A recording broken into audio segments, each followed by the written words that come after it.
back to the act, my lord. Unnecessary pain or unnecessary suffering, that's how, my lord, it should be looked at. It unnecessary qualifies both.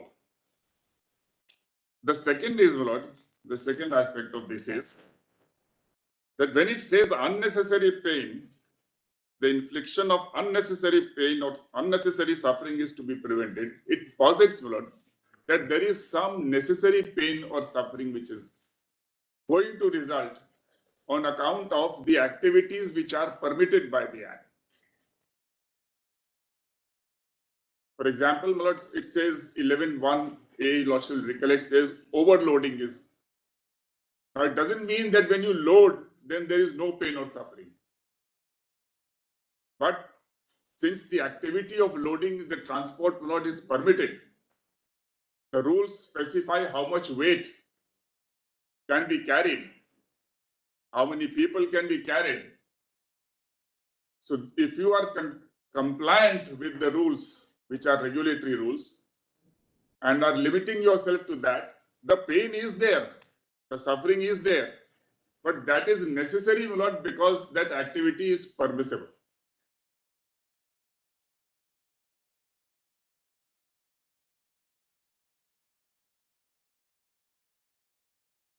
Likewise, overdriving or overrides. So driving and riding are both permitted. And they, my lord, as the Lord Justice Joseph said, well, they don't enjoy this whether somebody is riding, they are made to. So that pain is the necessary pain because the activity is permitted. In short, what I'm driving at is that the expression unnecessary pain or suffering has to be construed in relation to the activity permitted. What is necessary and what is unnecessary pain. How does the act proceed? Does it proceed on the basis that some human person is owner of the animal? Yes. And in course of ownership, that human person's activities are regulated Yes. to an extent. Is that the legal philosophy behind the act? About ownership also, of the animal by yes, a human person, or animals are taken as a independent entity? No, as in relation to the human being, Yeah. the entire act is prevention of cruelty by whom? By the human beings. The entry, my lord, has been put in entry 17, my lord, very carefully. It's negatively put, prevention. So the legislature will decide, my lords, while legislating under entry 17, what is cruelty they can define, how much pain or suffering, my lord, can be made permissible and what will be unnecessary. It's all within the domain. This argument, my lord, that you are perpetuating the entry is prevention. But while exercising power in that field, the legislature will have to decide what is the definition of cruelty. Any person, if any person, the person can only be a human being. Yes.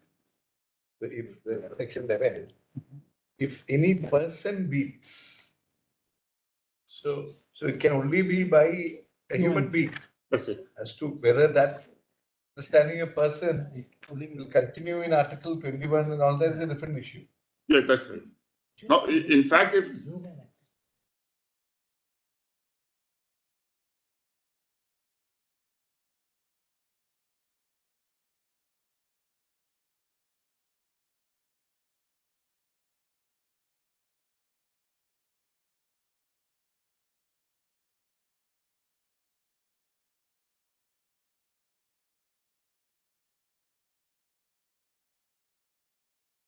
There's a criminal act also.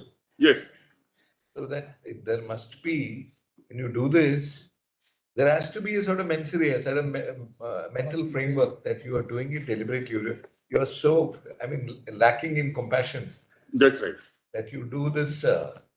And even the definition of 2A animal, my lord, is in relation to human being. Animal was not a human. 11A also. 11A also suggests The mens same. rea because kicks Obliged. kicks, there Which that beats area if is somebody is kicking, overrides, somebody else, a human being. overloads all those torches everywhere. That's right. The very entry 17, my lord, indicates that it is in relation to human being because somebody is being prevented from doing the cruelty.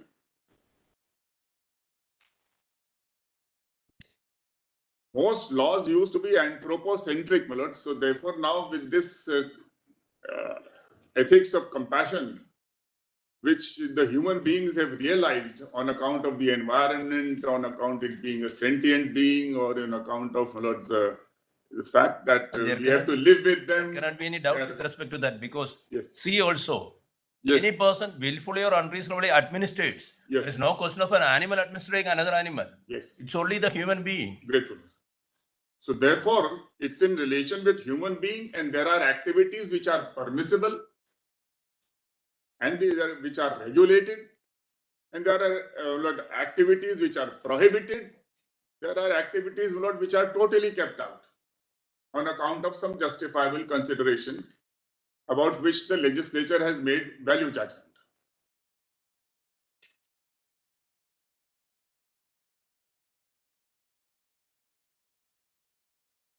So unnecessary pain has to be construed in relation to the various clauses which by themselves or by the exemption clause grant liberty to the human being to do that act.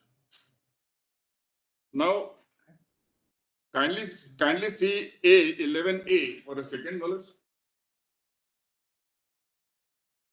Beats, kicks, overrides, overdrives, overloads, tortures, or otherwise treats any animal so as to subject it to unnecessary pain. So now this last phrase runs through all the expressions. It's not that if the farmer while driving his bull to the farm to his farm for tilling, if he gives a kick by himself, that will draw the criminalization act provision. So as to cause unnecessary pain or suffering. This is very significant aspect of this act, not because this per se pain and suffering aspect. There are acts, permitted acts, which cause some pain or suffering per se. So that per se aspect, once exempted or once allowed, they stand overridden, or rather becomes permissible to that extent. So that if you look at it from the perspective of essential human activities Yes. and non-essential human activities, for example, if you need the animal, do you domesticate the animal with that purpose only? So man has always needed animals and the rest of the environment. They Yes. are necessary. Yes. So when it comes to sporting events, entertainment, I'll come to that is the area. I'm conscious of Lordship's queries, my lords. The question is, my lords, if I may answer, my lord, in brief here itself. The legislature is entitled to exempt activities on some justifiable reason. Now, that justifiable reason could be based on religion, could be based on safety considerations, could be based on experimentation for curing diseases, etc. So there are variety of factors which can, for example, killing for food. Now the food culture comes in, one can't imagine, if we ban fish, then where goes the machi jhol, So every state in India, has got subcultures. It's a multicultural country. So somewhere, you need biryani, somewhere machi jhol, somewhere, that mean, in the banana which is cooked in Kerala, That's right. So idea is that food, when it says, that clause says you can kill for food any animal. That is culture. It's not unavoidable thing. It's not something without which we cannot exist. If we pitch it at that level, everybody can survive. After all, the vegetarians and the vegans, they are surviving. So it's not that if we don't eat fish or we don't eat the muttons, etc., then we will die. It's not that. It's only the culture, the food habit, the choice. So large number of people are eating this. Now, how do you prevent straight away say that, sorry, banned? Now the Muslims might say, that our religion says that you will have halal. So 28 comes in. Extreme suffering. Not only killing, but killing in a manner. Because this 11.3, when it talks of killing, please have a look at this, very interesting, Lords. 11.1L.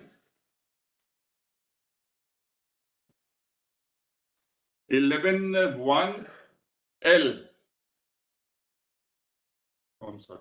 Which is the food one? Yes, 11.3E. 11.3E. Commission or omission of any act in the course of the destruction or the preparation for destruction of animal as food for mankind, unless such destruction or preparation was accompanied by infliction of unnecessary pain. So even when you are killing, don't do it in a manner. So stun the buffalo, then kill. Don't kill it in front of any another buffalo. These are some minor changes. I don't know whether it really makes a difference to the buffalo mullets. It's killed in front of another or not. But as they say, it's sentient being understands the pain of the other fellow buffaloes, if I may use this expression. So it says, unless such destruction has.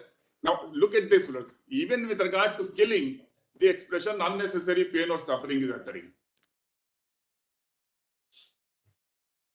So since killing is permitted, all right, kill. That much pain and suffering we will tolerate. But while doing so, please ensure that either anesthesia is given or they are stunned or some. But had this been only E, then halal would not have been possible. So comes 28.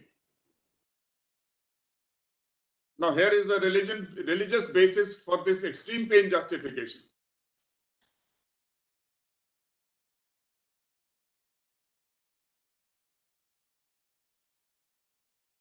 Nothing contained in this act, the whole act is overridden for extreme pain. Yes. Shall render it an offense to kill any animal in a manner required by the religion of any community. So then religion is a value which the legislature keeps in view in order to even permit extreme pain.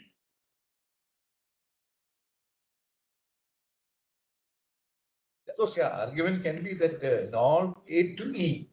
A to E deals with aspects either relating to the safety of the human being, like for example, destruction of stray dogs, for example, then extermination, then research for the real benefit of the human being, and E, which is food, which is considered to be Now- virtually essential.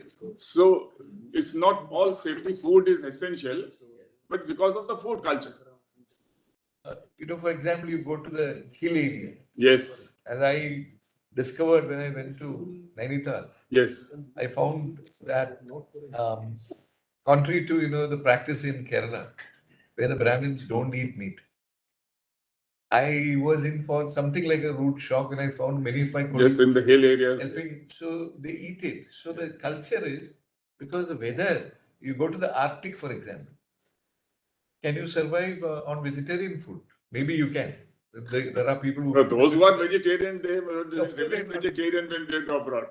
But the conditions are so, the protein you need. So that's how culture is born. So over a course of year, people living in a particular environment, Correct. necessity of environment or habit. Because when we are born, if our family is eating, generally the Without meat progeny also, without meat, one can survive. I am a living example. Yes. Yes. Man or human beings started as non-meat eater. Yes, they were hunters. Brothers. So we They- are all hunters actually. That's right. You Then read food gathering, then agriculture. But so things have evolved. Many have continued. So now we have more variety, more choices. And therefore, the food habits, the food culture is. So this is entirely food culture. So culture is definitely a basis, on the basis of which an exemption can be granted. Your taste buds actually dictate. Yes.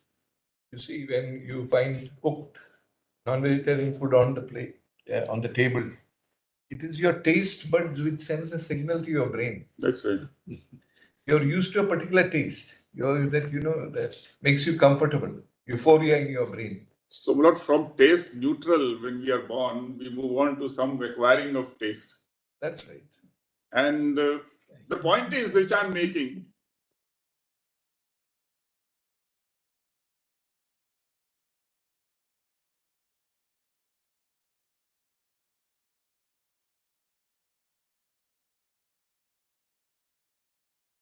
now, the point I'm making is that it is for the legislature to decide which value judgment to attach weight and respect.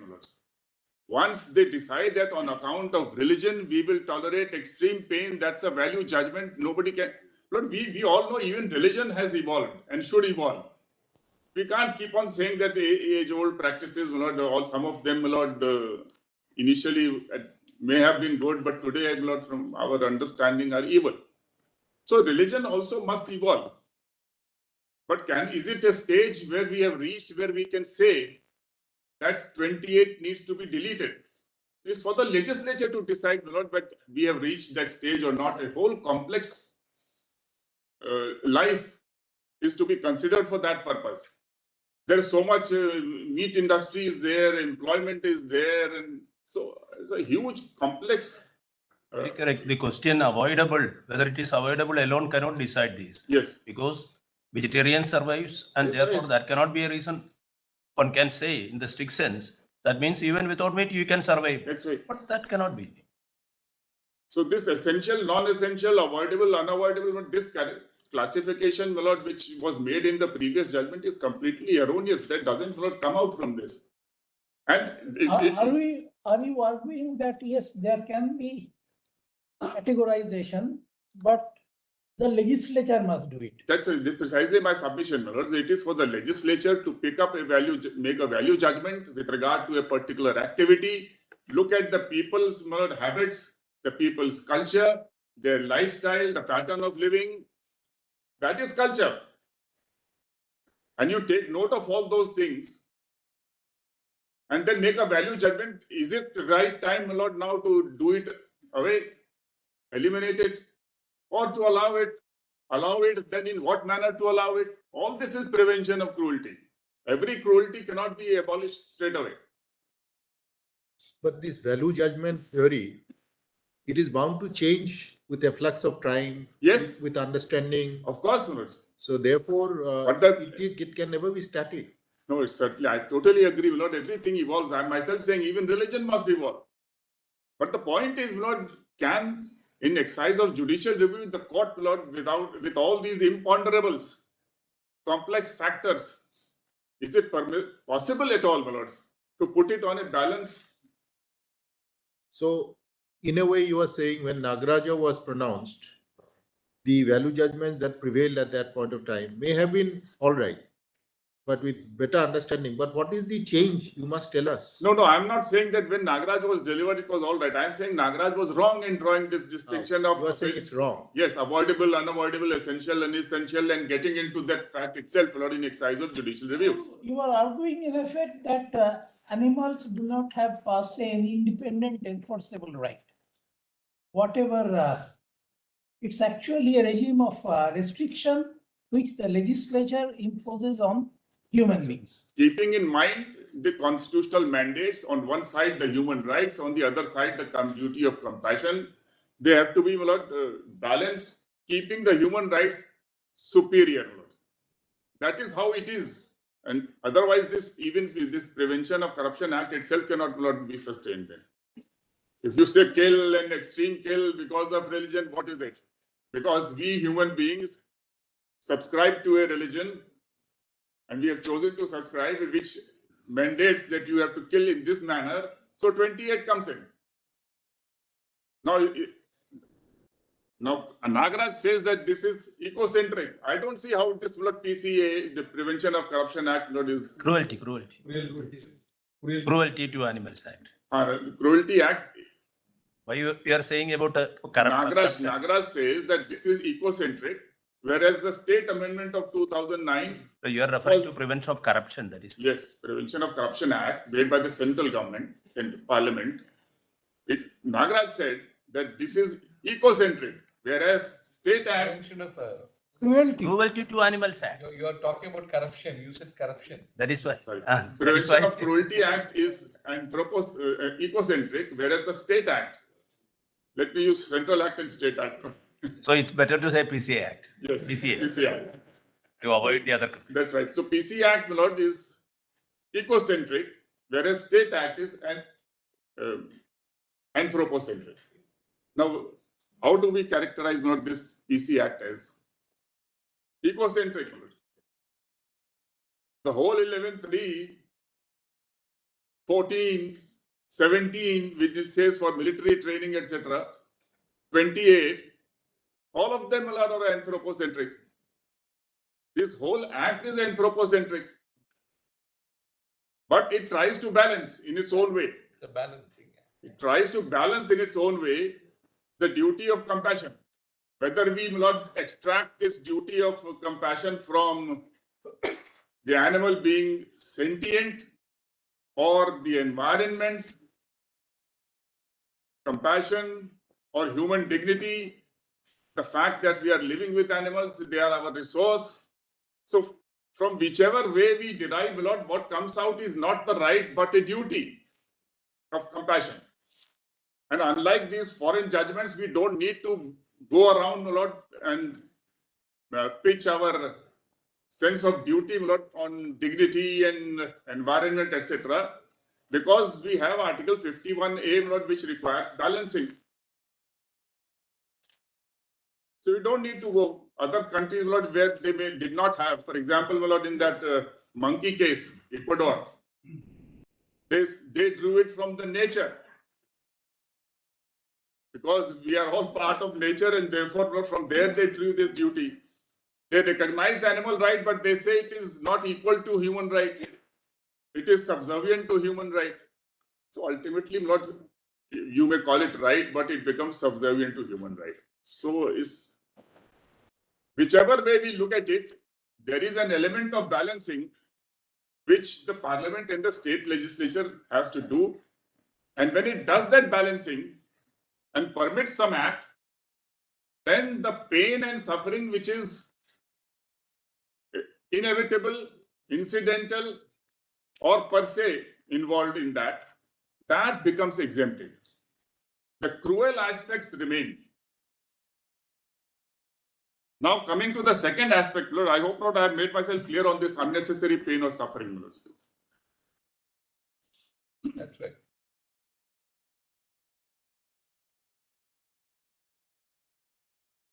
In fact, if your Lordship will look at 11.1D, 11.1D, conveys or carries whether in or upon any vehicle or not in any such manner or position as to subject it to unnecessary pain or suffering. So when you carry it on a vehicle, my lord, you have to chain it. Some pain or suffering is inevitable. What about 11B? Last time also we asked you. 11B. Please read 11B. Employs in any work or labor for any purpose any animal which by reason of its age or disease, infirmity, wound, sore or other case is unfit to be employed. What you'd like to highlight is employees just jump over to for any purpose and or other cause unfit to be so employed. Permit? Yes. Now here if you just use for any purpose. Other cause, my lord, will have to be read ejusdem generis, my lord. So other cause is when the bull is naturally not, suited for, that's what this is Radhakrishnan discusses. No, that in my humble submission, my lord, look at Other cause. Lord, ejusdem generis has to draw, the bird will have to draw the color from the preceding birds. The birds of feather flock together, my lord. Or other cause is very wide. Other cause is white, but every time when the words are otherwise, or for other causes, then Lord, one has to look at the previous words, namely disease, infirmity, wound, sore, something, Lord, which is the body itself is suffering because of ailment.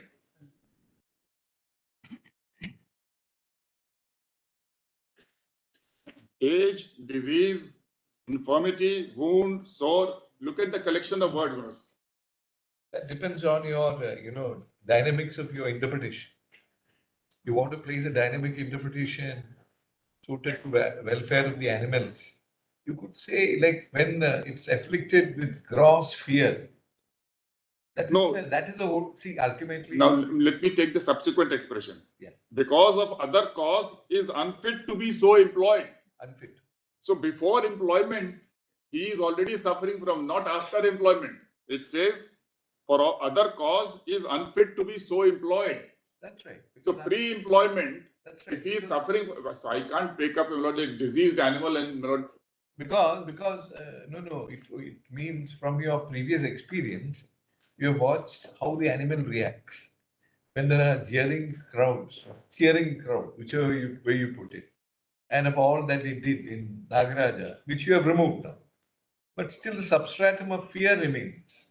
That you let loose the animal. But You that's know where- the animal is surrounded by about 14 men. I understand, Lord, but that's where I'm submitting, Lord, that once the legislature exempts, The value difference. then the pain and fear element, Lord, which is inevitable and inherent, that is what the exemption is taking care of. The per se pain, the inevitable pain and fear, or the incidental pain or suffering on account of the activity, that is what is taken care alone. I'm emphasizing the word alone, Lord, so that the cruelty, extra cruelty aspects, Lord, are eliminated. That is the reason you have a veterinary doctor. Yes. And you take the fitness. Yes. And only after the fitness, Is cleared, then then only he is permitted yes, to cut. that's it. I'm grateful. That is the subsection 3. Yes. But then what will the veterinary doctor certify about what the bull is going to experience? No, So then it will fall under it's necessary. unfit because of Yes. disease, otherwise that is subsection That's my 1. humble The submission. animal is fit. That's how this unnecessary word, we have to attach some. See, there is a thing called post-traumatic stress syndrome. It is one of the well-recognized psychological psychiatric disorders. Supposing you had gone through a harrowing experience in life, human beings, Yes. there is even the hint of a resemblance of a repeat going to happen. It can trigger that stress syndrome. In London, in fact, a person committed murder and then he set up this defense. He said that immediately I went back to that experience. I thought it's going to come, and therefore I did. The stress. So, Lord, my submission still remains the same, Lord, with respect, Lord, that stress, that pain, that fear, which is inevitable, incidental, Lord, on account of the activity which has been permitted by the legislature in its wisdom and decriminalized it. That's also very vital, Lord, 28A, which my learned friends were emphasizing all the time, Lord. 28A, it is no more Jallikattu, conducting Jallikattu is no more an offense. Now it is the legislature's domain, Lord, to criminalize or not to criminalize. 28A is a standalone provision.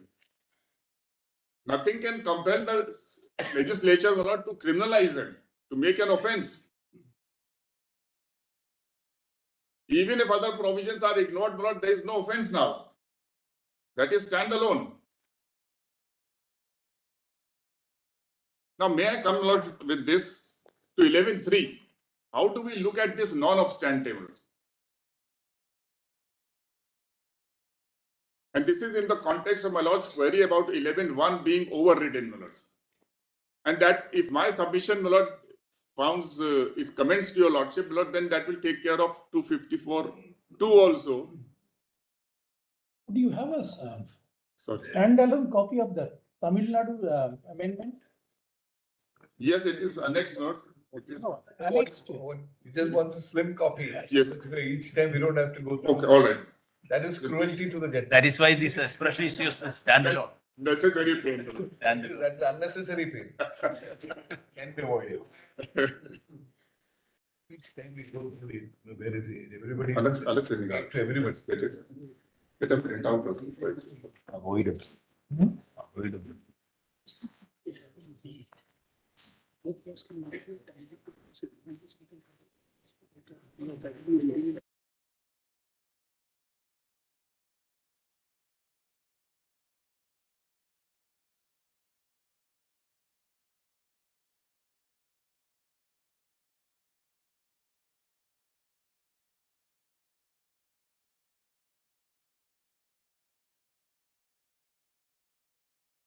other clauses using this expression. I'm not dealing with it. In my submission, I have dealt with all those clauses.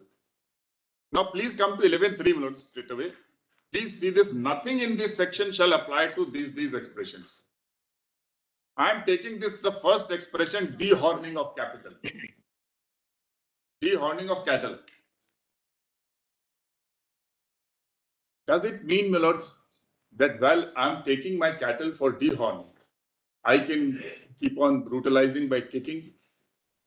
Obviously not. Not present. In the Doberman breed, there's a detailing of the a particular breed also.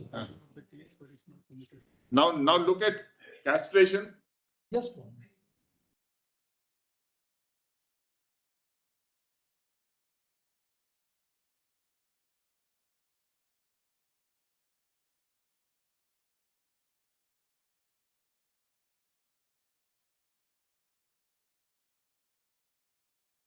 Yes. Now look at castration, my lord. If I'm taking my cattle, my lord, for castration, can I go on, my lord, beating, kicking, overriding? No. No. Likewise, branding, my lords. Nose roping. Now, much was said about nose roping by petitioners also, and nose roping is permitted by Parliament itself. In the manner prescribed. That's right. Now, when I'm nose roping, I'm not entitled to keep on kicking. But the point I'm making is that the non-obstante clause is limited to the activity permitted, and it does not totally override 11.1. Yeah. So 11.1, the very fact that Jallikattu is included as F does not entitle anybody to beat, kick, override, torture. Once this interpretation is accepted, my lord, then things fall in place. The Act itself is not regulating. The Central Act provides by 11.1 what is not to be done. And notwithstanding is only permitting that which is expressly mentioned and nothing more. Yeah. Now, there is a judgment of your lordships where your lordships have explained how to read, my lord, a non-obstante clause.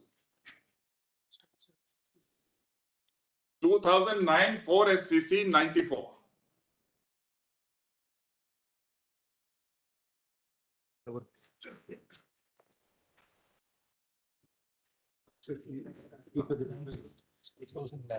Chakravarti. 4 SCC 90.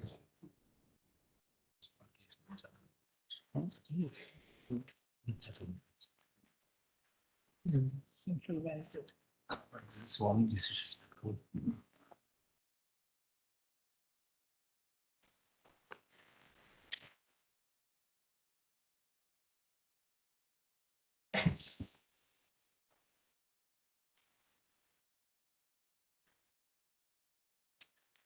I'm drawing your lordship's attention to paragraph 98 onwards, that is at page 130. If I may just mention, my lord, what was the issue in this case was that the state of Kerala had in its Sales Tax Act made a provision that the recovery of debt will be the first charge. Now then came the Recovery of Debt Act and the Sarfazi Act, my lord, and the issue was raised by the bank that my debts are over the state's debt, and that was the controversy. And they relied upon the non-obstante provision to say that everything in the State Act goes. Now, 98 to 101, my lord, just they prescribe the normal principle, well known to your lordship, about textual, contextual, purposive, and all that. Then kindly come to 103, page 132. A non-obstante clause is generally incorporated in a statute to give overriding effect to a particular section of the statute as a whole. Your lordships have this provision. Lord Justice Joseph has 103, page 132. Page 1, okay, para 1. 103. Yes, yes. A non-obstante clause is generally incorporated in a statute to give overriding effect to a particular section of the statute as a whole.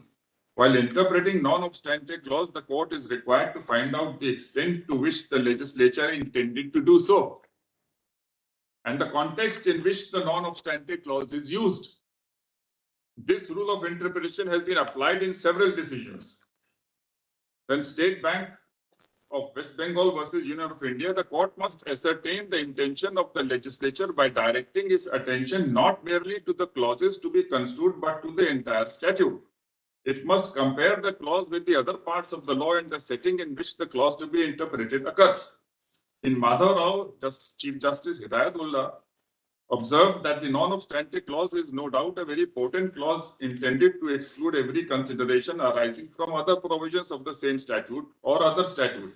But for that reason alone, we must determine the scope of that provision strictly. Yes.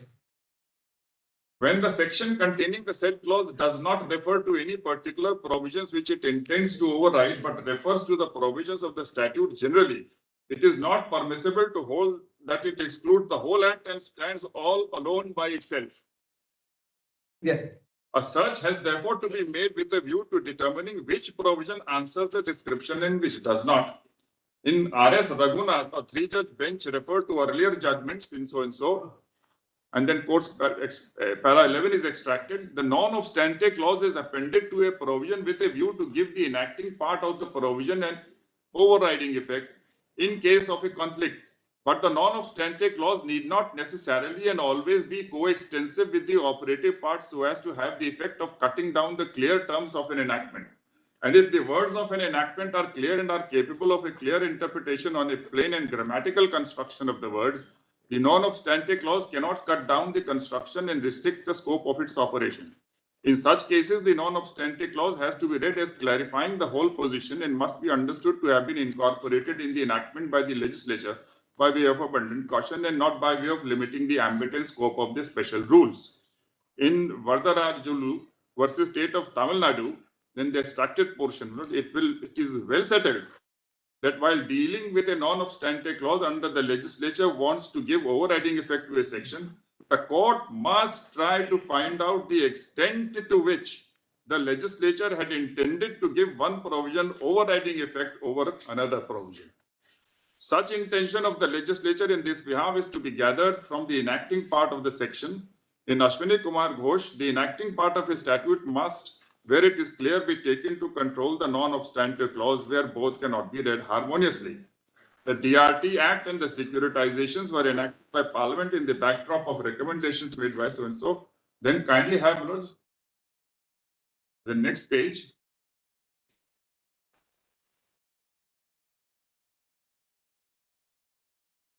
Yes. However, 111. However, what is most significant to be noted is that there is no provision in either of these enactments by which the first charge has been created in favor of banks, financial institutions, or secured creditors qua the property of the borrower. Under Section 13(1), the Securitization Act, limited primacy has been given to the right of the secured creditor to enforce security interests vis-a-vis Section 69 or 69A of the Transfer of Property Act. In terms of that subsection, a secured creditor can enforce security interests without intervention of court or tribunal, and if the borrower has created so on. So the point is not that we have to first read the main clauses and see what is it that is permitted. Only to that extent 11(1) is overridden. The whole of 11(1)A will not go. Yes. So what is essential, necessary for conducting Jallikattu, that alone will remain. The clause of Tamil Nadu now says Jallikattu, which is conducted in accordance with the culture and taking care of the well-being. Our rules elaborate on 11(1)A. We provide for what will be the contours of the arena, what will be the runway, the bull run area, the collection point. Before the veterinary experts are there, they will look into it. So all that has been prescribed. So the rule is adding upon what is there in 11(1)A. This beating, kicking, overriding, overloading, torture, etc., which treats animal, that part is not overridden. So therefore, biting of tail and use of chili, drugs, etc., cannot be given because C is there, 11(1)(c). Yeah.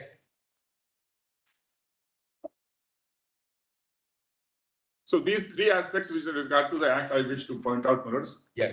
And if I am right, my lord, then on this, then what follows from this is that when our Act was sent to the President under 254(2), now the Act itself is showing, my lord, that we want to insert exemptions, my lord, in these provisions. The bill is very clear. And the bill is seeking to insert that exemption in the PC Act.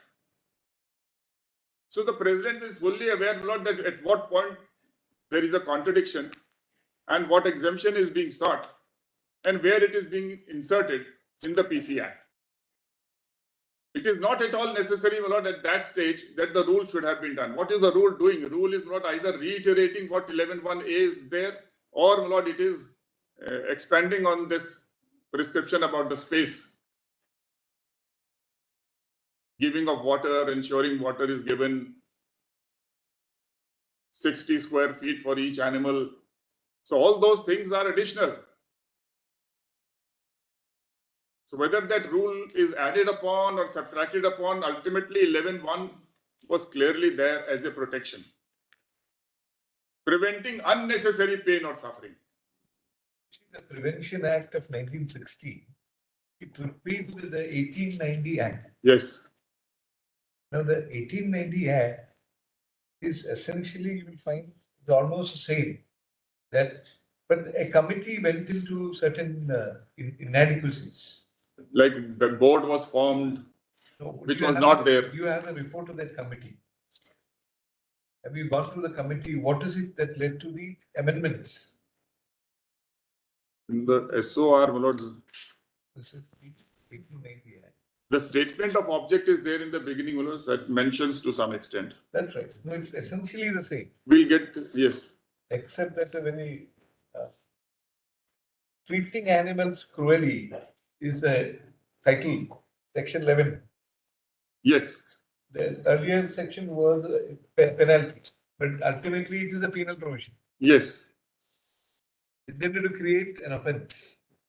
That Salmon, when he said that when somebody in interpreting the laws in England, which virtually are reflected in India, you create a duty, and if you violate the duty, it leads to an offense. That doesn't mean that a right is created. Yes. The distinction between, because it is for the purpose of defining an offense, that the section sets out what constitutes offense. Creating the offense by itself doesn't create a right in favor of the animal. And Salmon goes on to say that in the Eastern countries, like we are, they have rights for idols, and that specific rights are created in favor of idols. Yes, those rights were created as long custom. Long. Yes. But in law, jurisprudentially, there can possibly be no obstacle in creating rights for animals, is what Salmon says. So certainly, Lord, by statute, certain rights have been given. That, namely, one right is that unnecessary pain or suffering should not be there. No, but it's not a right. See, the point is, it's not a right. You have to understand. That comes out as a It duty. is a duty on the Yes. human being, That's right. which I if you stand- violate yes. leads to him being punishable. That is different from a right. But if an act dealing with the animals, Lord, wishes to create a right, statutory It can. right, it can. It can. But these are not for the thing for the legislature to decide, Lord, That's right. whether we have reached a stage where we need to Because give that what you're right. What you're saying is that it repealed the 1890 Act. So apart from certain changes which were brought about, for example, the 1890 Act was applicable only in the municipal areas. Yes. It did. Now this applies And wider area. animal was defined differently, captured, etc., etc. Now it is expanded the meaning of the word animal. Yes. So there have been improvements, but the essential substratum remained the same. Same. The only change that is brought about is with the onset of the Constitution. Compassion, Article 21, whether it is attracted and things like that. Even that compassion comes much late, Lord, not in the That's beginning, right. Lord. So But so it's evolving. Not the best thing is that shows that legislatures are aware and they are trying to do their utmost and balance. It's a complex balancing exercise. Now, having said that,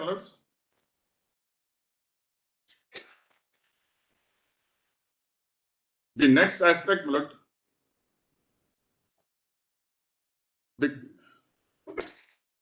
I've already pointed out section 28 that criminalization aspect, because 28 is a standalone provision. Once it is decriminalized, it would not be permissible to strike it down to say that criminalization will remain. There can be regulations without criminalization. So 28 is standalone, and nothing has been pointed out, not independently, to say that it is manifestly arbitrary.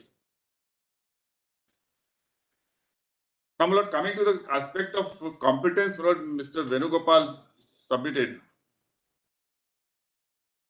about 17 that you are providing for perpetuation and not prevention. Yes.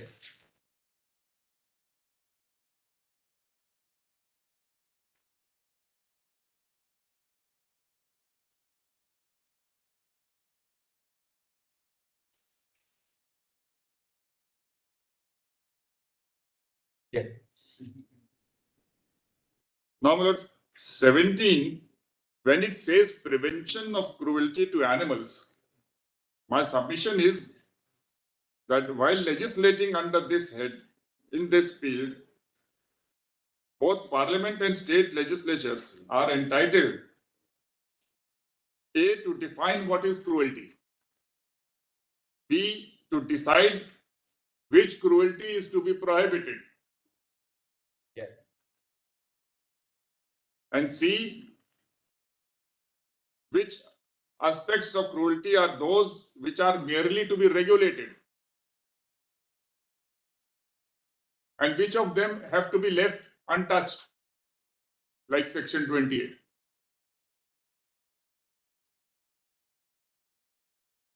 So therefore, it can't be said that if the parliament, I'm taking the original act, if the parliament decides not to regulate a particular activity which is covered by 28, then it cannot be said that the parliament is perpetuating cruelty. It is just that that cruelty is based on religion and parliament doesn't want to regulate it. So this entry 17, when it talks of prevention, it is necessarily implicit that the legislature will have all this power, panoply of powers. This field is not a limited field that every time, for example, supposing Parliament had not made Prevention of Cruelty Act at all, so all these cruelties would have continued. Can they come to section 428 and 429 of the Indian Penal Code? Yes. 428 and 429 of the Indian Penal Code.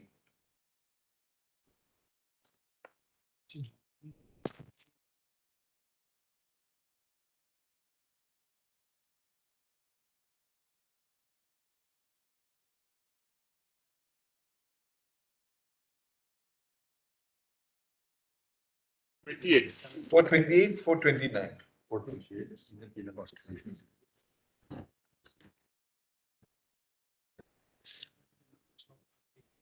Those things like.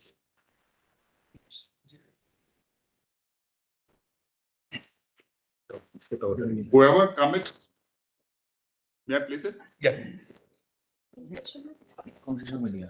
Whoever commits mischief by killing, poisoning, maiming, rendering useless any animals of the value of 10 rupees or upwards shall be punished with imprisonment. Either description for a term which may extend to 2 years or with fine or with both. Then 429 says, whoever commits mischief by killing, poisoning, maiming or rendering useless any elephant, camel, horse, mule, buffalo, bull, cow or ox, whatever be the value thereof, or any other animal of the value of 50 rupees or upward shall be punished. So these provisions remain. what you wanted to bring to your notice was, if you come to section 11 of the Cruelty Act, Yes, Manoj. it's an 1960 Act. It's after the Penal Code. If you come to 11L, Yes. now it speaks about Mutilates any animal or kills any animal, by including using stray the harm dogs. or any other Injections. unnecessarily cruel manner. What we are concerned with is he shall be punishable in the case of a first offence with fine not to exceed 10 rupees. Yes. So if he does it for the first time, if you have the choice of applying section 428 or 429, under the ironically the act which is supposed to take care of animals, it visits him with 10 rupees. 10 rupees. And there you can punish him for 5 years. So which will survive actually? Whether after the enactment of this 1960, both are by the central government, both by the central parliament. No, both will survive, not because the first part of L talks of the use of method of strychnine injections Or any other manner. or in any other manner. So that's widens. So any other cruel manner. So if you look at the irony of it, if you do it in a very cruel manner, you will be punished with a lighter sentence. Whereas if you kill in the manner provided in the section 429, it can go up to 5 years. Yes. I mean, we find it a little. But that is based on mischief, who commits mischief and thereby causes. So, I mean, it's somebody else's property. So basically, Yes. animals have always been regarded as chattels and properties Yes. in England. Yes. Continue to be so. That's right. That contradiction is there. Yes. Here. So, Livestock. the 428 and 429, it doesn't gel well with, the scheme of the act. Because it can be anybody else's mischievous. If you do it with your own animal, perhaps it is not mischief. And this was inserted in 82. L. That's it. And they were even more, clear about it because animal was basically treated as having value, Yes. as a that's right. chattel, as a thing, as they Yes. call it in England. It's called a thing. Now the movement is to not call it a thing. It's an insult to call it a thing. It is a sentient being, as you rightly pointed out. But we use these expressions, but ultimately the market Ultimately, you treats call them it a as thing. property. Ultimately, you call it a thing. in your Market mind. treats them as a thing and property. No, that's how they are Just wanted to point. bought and sold and Livestock. slaughtered and meat is sold. So all Here it through. is 10 rupees. Then you will get away. So depending on, you can be charged under this section or that section. Does it also the kind of way the same kind of an offences are being treated, difference of legislative value also, it is the same legislation which is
Does not take away the power of the parliament or the legislature to prescribe for exemptions and regulations.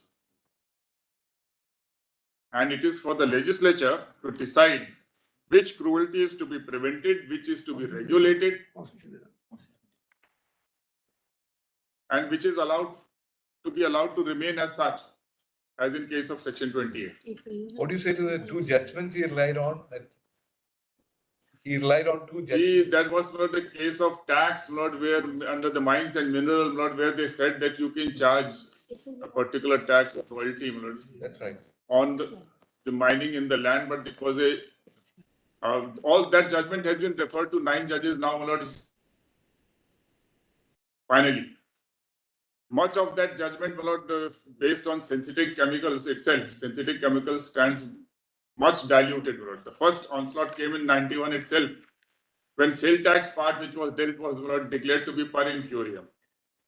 And then, my lord, in Bihar distilleries case, Justice Jeevan Reddy, my lord, declared that this, so far as it dealing with license of potable liquor, that is not covered by synthetics. So that judgment, my lord, itself is much eroded. The judgment my learned friend referred will all be considered by a 9 judges judgment now, because synthetics is referred. That's right. That's right. So therefore, my lord, there being a land or being a space, my lord, which is being taxed, because even if you dug up the land, my lord, what remains is still land, my lord. But we don't need to go into tax aspects and all that. That was a different entry.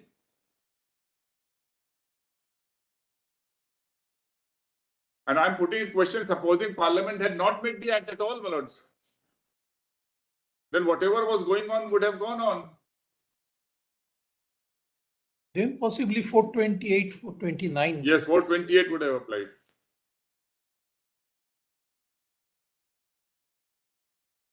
In fact, Jallikattu has been going on till 2014 until this Nagaraj judgment came. Before Nagaraj, no, it is the central government which came out with a notification saying that bull is not a performing animal.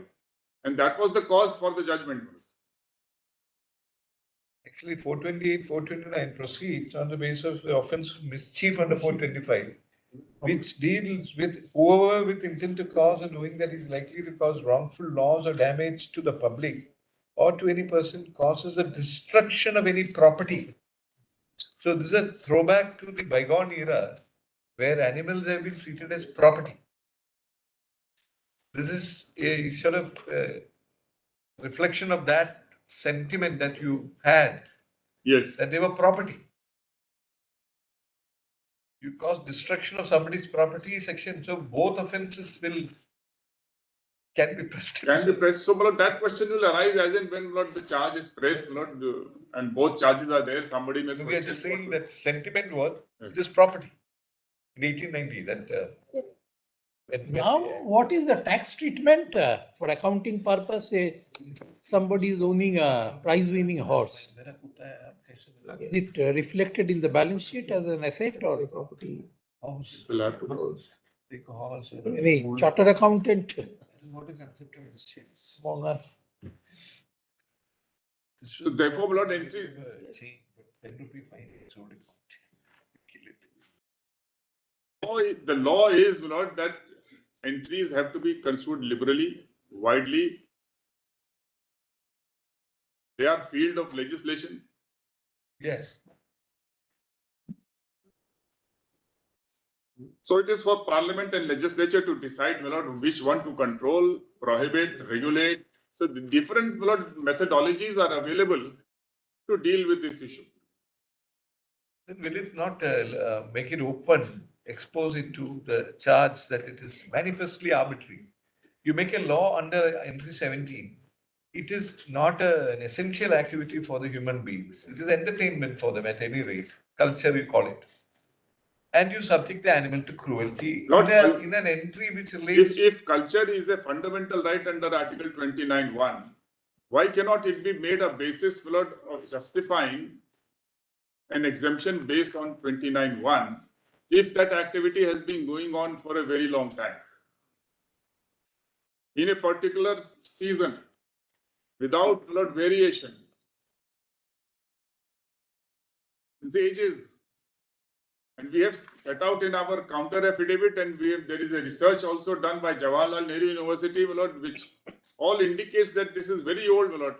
And there are rock paintings available, my lord, where this depicting, my lord, this is going on. And even Justice Radhakrishnan doesn't say that it's not culture. He says in the form in which it is being done, it's not.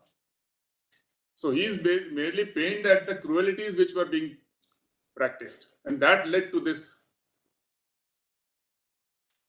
Certainly, we have to make all out What is efforts. the material for culture which you have? Yes, I'm coming straight to that. But right now, 17 lot is very wide. And incidentally, I may also point out entry 33. My learned friend pointed out entry 15. Kindly see entry 33 list 2.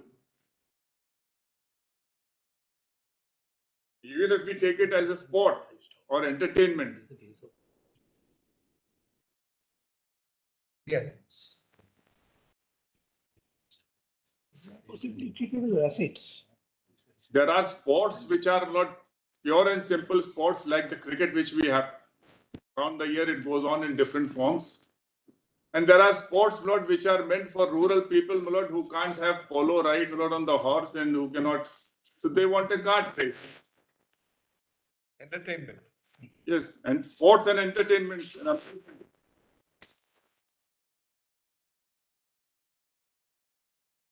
But it has an aspect of prevention of cruelty. Therefore, Lord, 17 also gets attracted.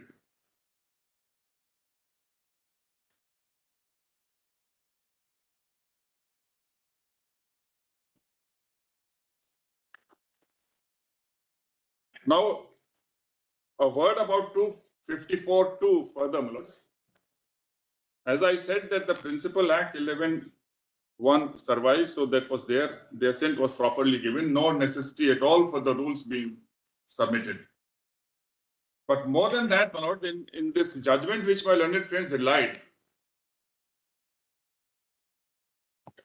that is Kaisar-e-Hind. Lord, if your lordship recollect, in Kaisar-e-Hind, what happened was there was a rent control act made by Maharashtra. Now it was conflicting with Citation. 2002 volume 8 SEC 182, which is at serial number 20 of petitioner's compilation.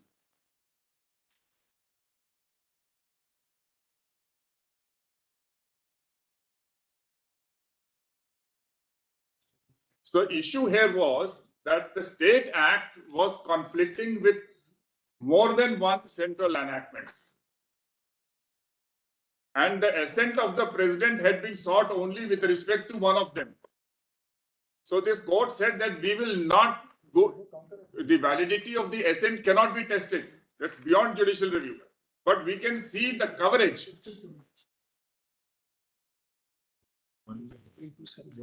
Malad, we are a little confused because Mr. Dwivedi keeps referring to a counter affidavit. We are in the first matter, while learned friends are in some of the other matters. We have never received a counter affidavit of any kind.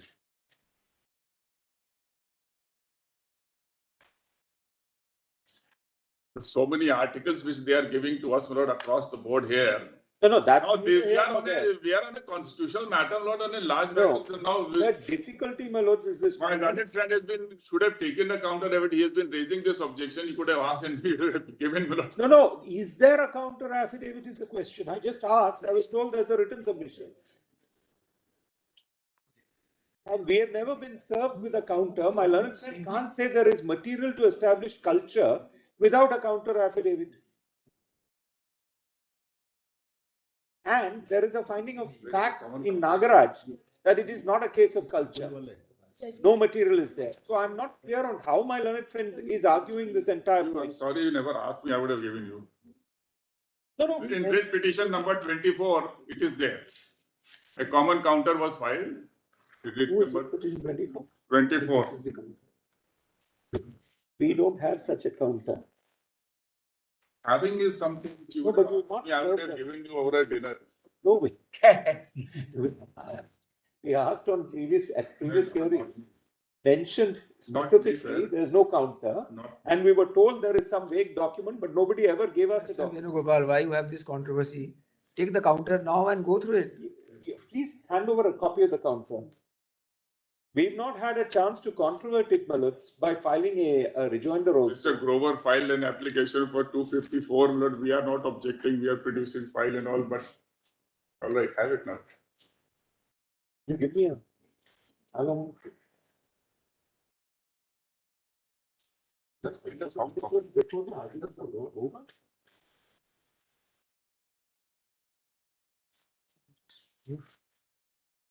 Kindly have paragraph 25. Yeah.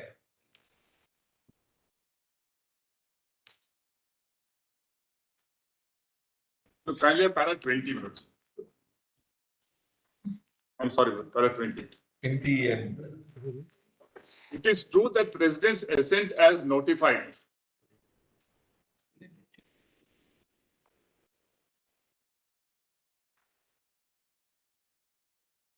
in the Act nowhere mentions that assent was obtained qua repugnancy between the state legislation and specified certain laws or laws of parliament. But from this, it also cannot be inferred that as the president has given assent, all earlier laws or laws on the subject would not prevail in the state. As discussed above, before grant of the assent, consideration of the reasons for having such law is necessary, and the consideration would mean consideration of the proposal made by the state for the law enacted despite it being repugnant to the earlier law made by parliament on the same subject.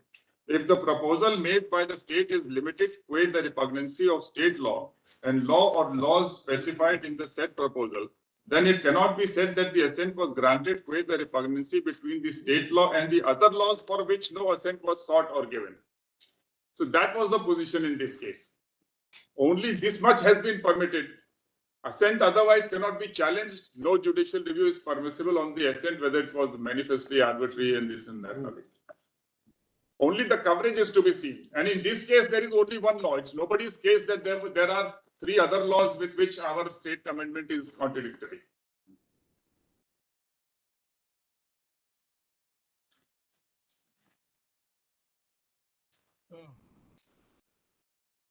We have not walked considerable length as regards pleading is concerned, but in para 30 minutes of my written submission at page 12, I have given it judgment 2004-6 SCC, which says that there must be a clear pleading challenge. But of course, they have moved an application now, if your lordships are willing to entertain. But I have argued on the basis of first principles. so you didn't complete the citation 2004-6 SCC, page 36, paragraph 38 and 39. And that is contained in volume 3 of the 3 volumes which were given by Mr. Sibbal yesterday. I have given the pages, etc. at page 13 of that.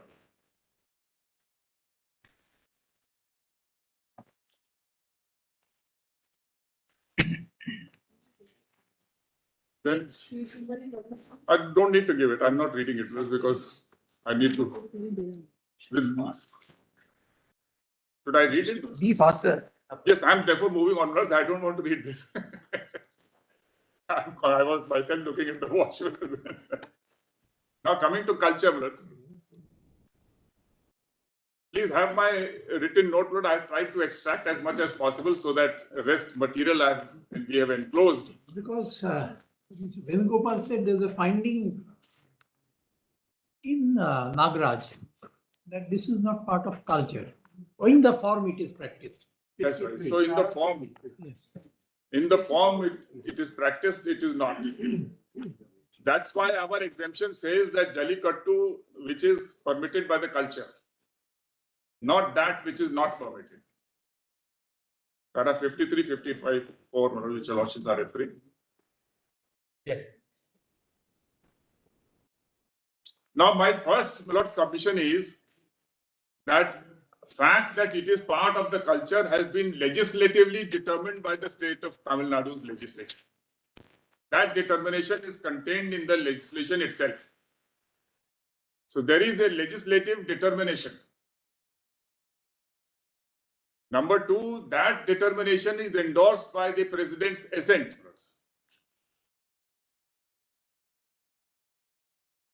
So the burden will be entirely on the petitioners to demonstrate, Lord, that even though it has been going on for n number of years, generations, and it begins with Pongal, Lord, and goes on till May.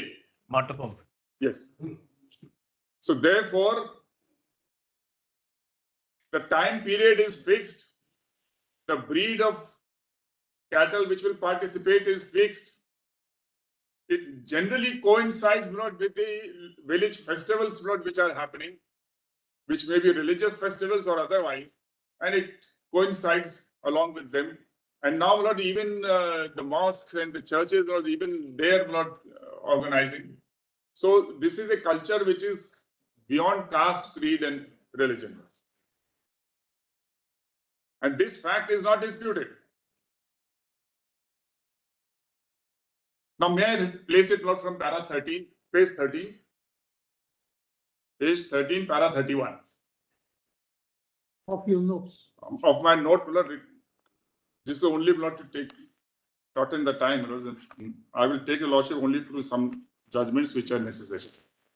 Since one of the objectives of the State Act is to enable Jallikattu to preserve the culture heritage, a question arises as to whether Jallikattu is actually part of the cultural heritage, or it is. If it is so, then the people of Tamil Nadu would have fundamental right to conserve the culture, and Article 29(1) of the Constitution, and state would be charged with duty to protect it. It is notable that Article 29(1) uses the word conserve, which is wider than the word preserve.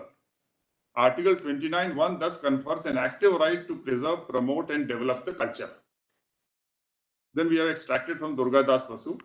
With respect to Article 29(1), this court has held that its marginal note is misleading.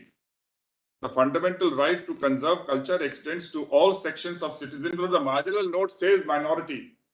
So lordships have in the following judgments held that that marginal note is misleading. It is available to all sections. May I turn to page 14, Millards? It has been held by this court that Article 29(1) confers a right to conserve a language, script, or culture, and it is absolute. Unlike Article 19(1), Article 29(1) is not subject to any reasonable restrictions. The case of Jagdev Singh read Section 123(3) of the Representation of People Act 1951 in consonance with Article 29(1) and held that this section cannot be read as trespassing upon 29(1), and therefore asking to vote to conserve a language cannot be made a corrupt practice, not script practice, corrupt practice. In view of the above, the provisions of the PC Act and the Tamil Nadu Act have to be read and construed consistently with the fundamental right of the people of Tamil Nadu to conserve their culture, and has not prohibited the conduct of Tamil Nadu, Jallikattu. Looking at the matter from another angle, and assuming that the fundamental right to conserve culture is amenable to some regulation, the regulation cannot extend to complete ban of the conduct of Jallikattu. In the context of Article 30 of the Constitution, which confers a fundamental right upon linguistic religious minorities to establish and maintain educational institutions of their choice, this court has held that the fundamental right, now this is a quote from the judgment, it has been held that the article has been couched in absolute terms, but has to be read subject to regulatory powers of the state as long as the substance of the guaranteed right is not affected. So therefore, Lord, I'm conceding because of the subsequent development, although that judgment of Jagdev Singh is of 5 honorable judges, which says 29(1) is absolute. But I'm saying, Lord, that much water has flown subsequently. And now we are, Lord, balancing fundamental rights, directive principles, fundamental rights and duties and so on. So, Lord, therefore, regulation is permitted, but you can't ban the culture. The balance has to be there to eliminate cruelties as much as possible. And I've given those judgments, notes and paragraphs. Jallikattu is not merely an act of entertainment or amusement, but an event with great historic, cultural, and religious value for the people of Tamil Nadu. They, without any distinction to caste or creed, celebrate Jallikattu as a religious event It also draws huge crowd of foreign tourists who come exclusively to witness the events. Jallikattu traces its origin to Indus Valley civilization, and there are terracotta tablets that depict the organization and celebration of Jallikattu. It's an artistic expression of valor, skill, grit, and determination. It requires intense training both for the bull and the participating humans. It brings out the integral relationship between man and the bull, and not only for the owner who rears, feeds, and trains him for participation, but also for the participant who is required to embrace it, bare-handed for fleeting moment. The embrace is by holding on to the hump. The participant's embrace results in no physical injury to the bull. References about Jallikattu are also available in Silapathikaram and Kalithogai, both ancient Tamil literature dating back to Sangam era and beyond. The sport Thaluvuthal dates back to the Sangam era, which means embracing the bull and not overpowering the bull. Historically, the sport was also used to choose a suitable groom for young women in the villages, but that's no more there. It used to be at one time. Swayamvar. Yes, so sort of. The sport has been an integral part of Tamil culture and heritage for several millennia. Jallikattu is a religious and cultural festival sporting event which bears a religious significance to the people. Each and every event of Jallikattu is conducted during Pongal festival as thanksgiving for a good harvest, and subsequent festivals are conducted near temples. This shows that the event has great cultural and spiritual significance. Jallikattu is given prime prominence even in the school curriculum. The traditional and cultural significance of Jallikattu in its intertwining with the social cultural milieu is taught in the high school curriculum so that the significance is maintained beyond generations. An ancient rock painting is found in Karikayur village near Kothagiri of Nilgiri's district, depicting people chasing three bulls with sharp horns and huge humps. An ancient rock painting is also found in Kaluthu Metupatti village near Usilampatti of Madurai district, depicting person trying to control a bull with hump. Yeah. Also, a painting of a bull with hump is found at so-and-so Theni district. There has been a case study about Jallikattu movement in Tamil Nadu done by Rajiv Gandhi Institute for Contemporary Studies, New Delhi. The study is of March 2020 in para 1.2 and para 2 of the case study. It has been mentioned that Jallikattu is an ancient sport and has been invoked since the last 5,000 years. It refers to the seals of the Indus Valley civilization, Sangam literature, textbooks in castes and tribes of South India, volume 5 by Edgar Thurston, the gazetteer of the Madurai district, etc., to establish that it is an ancient sport of Tamil Nadu, which is part of their culture. So, the gazetteers are referred to and everything. This is Tamil Nadu. Now, the question with regard to 29.1, when we look at 29.1, for a second, if your lordship looks. Yeah.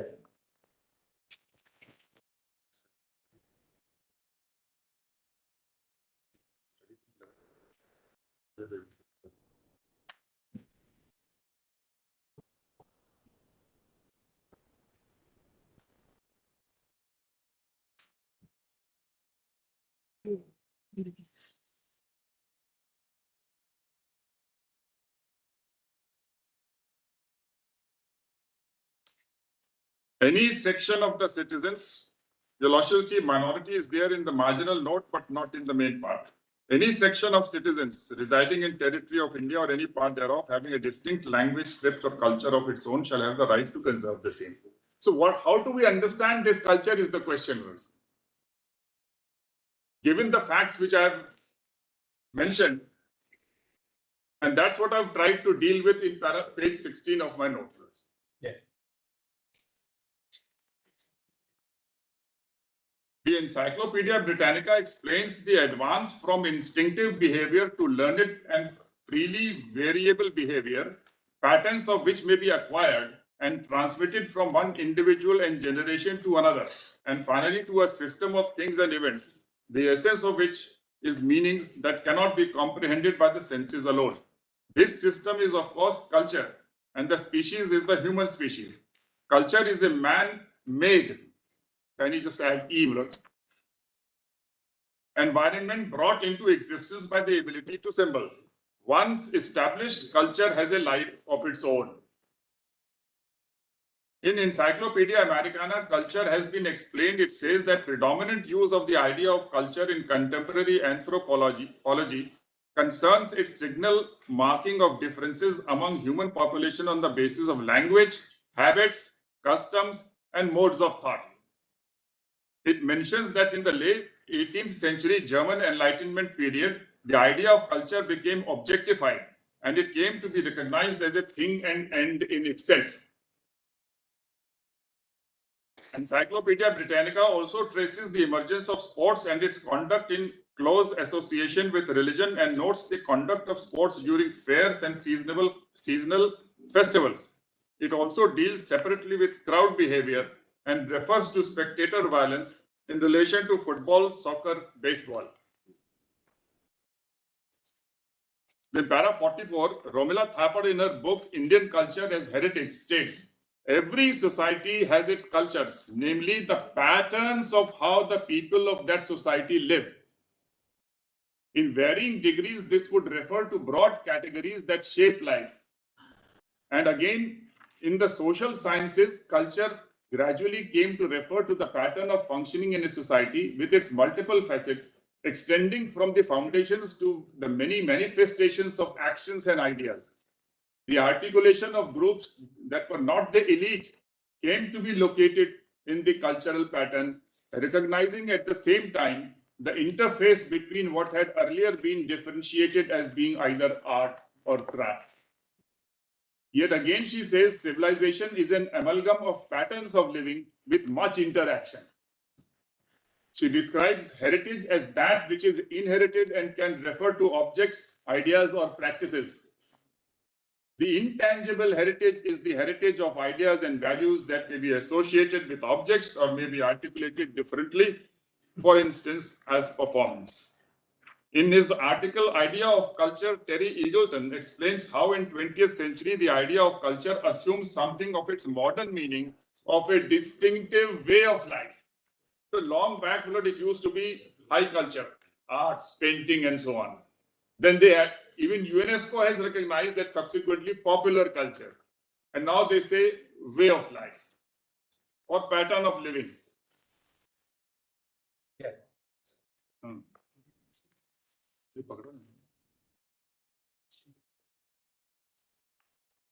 So these articles from Thapar, etc., I have passed on to your lordships. I'm not referring to that because I have elaborated. It is submitted that in case of Nagaraj, this court assumed that Jallikattu is part of the culture of people of Tamil Nadu, but held that the manner in which it is being held is not part of Tamil Nadu culture. The court did not examine the impact of 29(1). Therefore, that judgment is not decisive of the present issue. Evidently, the state legislature is not only legislatively competent, but justified in protecting the fundamental right of people under 29(1). Okay. Now, this is important, Lord. Para 47. In the Constitutional Court of South Africa, it's an 11 judges judgment, and it was all about the stud which a girl was wanting to wear in the school. And she was a Tamil girl. In the Constitutional Court of South Africa went into the concept of culture and its relation to religion in the context of the entitlement of a female student to wear a nose stud in school. The school had refused exemption from the prescribed uniform. An 11 judges bench observed that culture generally relates to traditions and beliefs developed by a community, and it can have a great deal of overlap with religious practices. With respect to the student, the court held that even on the most restrictive understanding of culture, Sonali is part of the South Indian, Tamil and Hindu groups, which are defined by a combination of religion, language, geographical origin, ethnicity, and artistic tradition. Whether those groups operate together or separately matters not. Combined or separate, they are identifiable culture of which Sonali is a part. it went on to hold that cultural convictions and practices may be as strongly held and as important to those who hold them as religious belief. So this is very important, my lord. It's not what we think, my lord. We have to see whether the people of Tamil Nadu, my lord, think that this is part of their culture. Or to those who incline to find meaning in a higher power than in the community of people.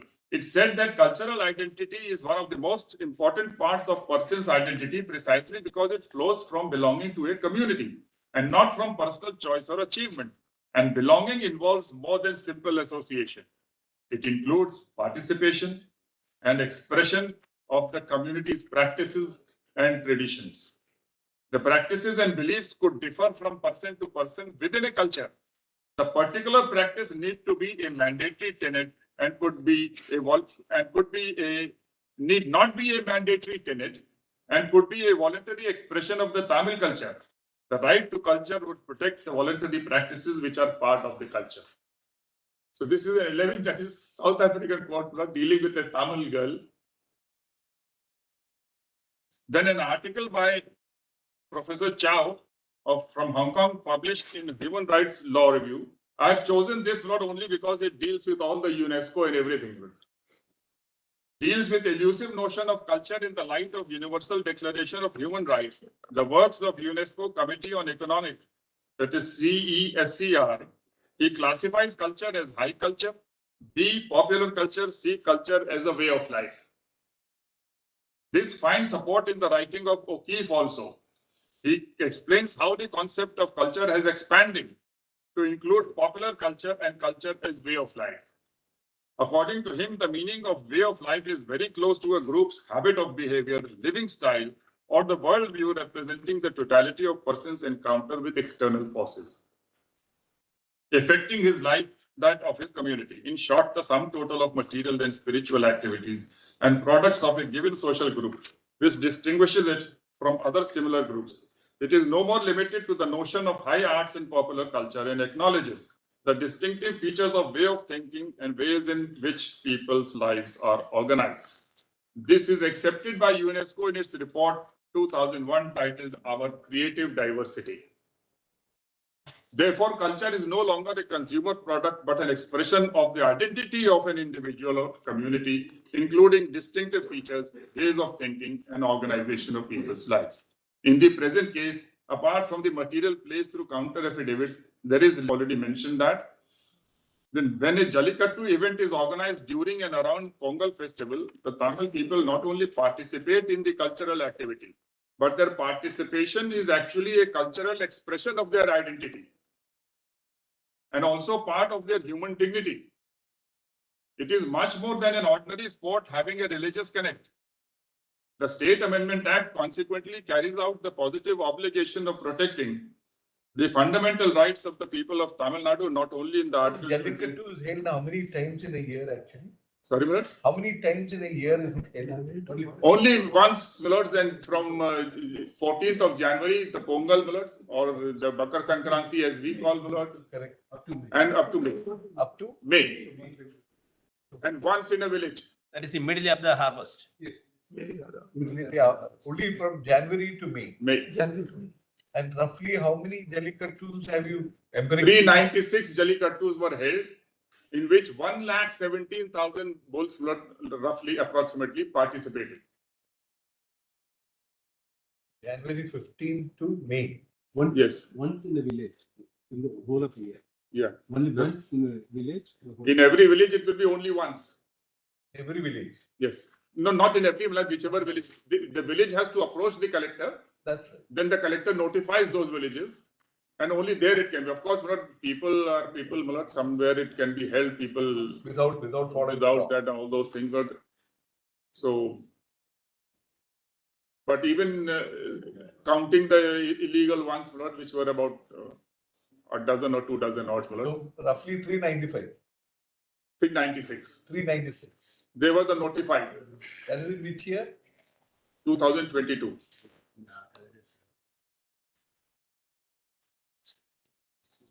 Now, if 1,17,000 are participating, and the report which Peter relies upon is of 7 villages, based on newspaper articles, assuming everything, my lord, what they are.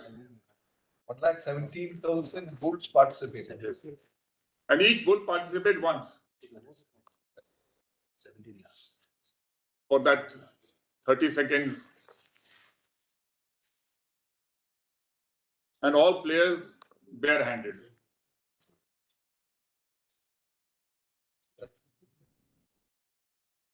So we are not counting amongst this the rejected bulls. Here are the participating bulls. What is the discrimination argument of, I think, Shyam, that you are treating some bulls differently from I'll come to that. I'll just finish this cultural aspect there. So, Lord, in Pottaswamy's case, I have given the paragraphs where lordships have said that the state does not have only a negative duty but a positive duty to effectuate that right. I've given the paragraphs on 113, 125, 326.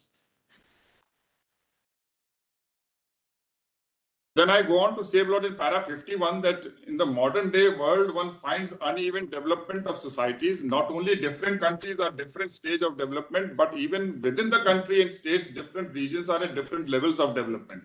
Equally, one finds that certain sports have become secularized and are not connected to any religion or culture. But in rural India, there are still certain ancient sports like Jallikattu, bullfighting, cockfighting, etc., which have been conducted since ages and with continuity, and is associated with religious festivals. In view of the aforesaid, it is submitted that it's a cultural event. Now, page 20 minutes, I go on to distinguish this with bullfighting. Bullfighting, is often bloody, milords. Sometimes there's a matador, sometimes there are two bulls fighting, and there are also bloodless.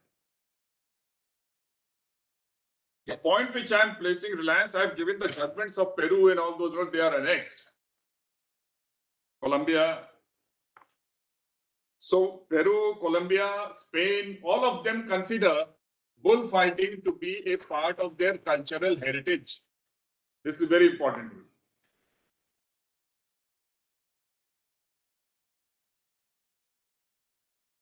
Yeah. Even France, the Constitutional Court has struck down mullets. And recently somebody tried to put in a bill, but it was withdrawn. In France, what was struck down by the Constitutional Court? The local court, the legislatures, they wanted a prohibition. So they struck it down. In Spain also, in Catalonia, legislature passed a prohibition. The Constitutional Court struck it down, saying it's a part of cultural heritage. So this is a incorrect notion, my lord, that a activity which is in nature a sport or an entertainment or amusement cannot be a cultural, cannot have a cultural value. That's very important. You also see those countries which were colonized by Germany, France, and Spain. All of them in Africa, etc., Latin America, they have got football.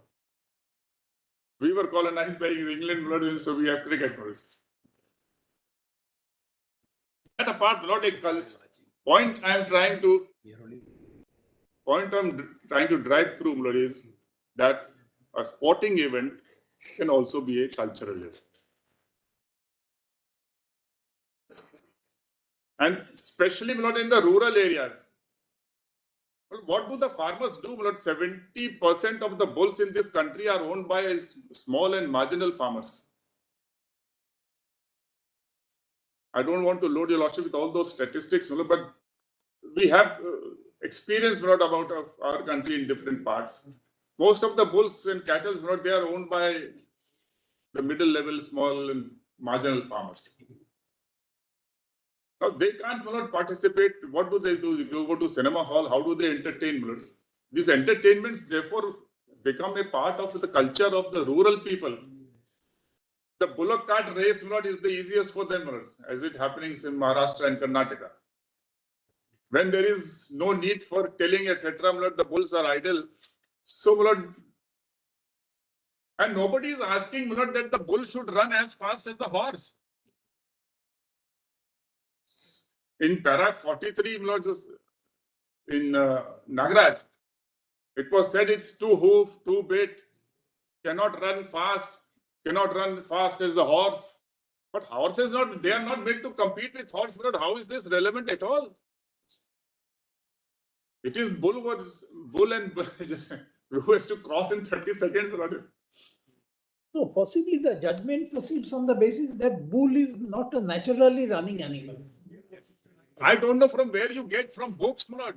5,000 years the bulls have been participating in Jallikattu, and we are told that the bulls cannot run. Anybody can open, my lord.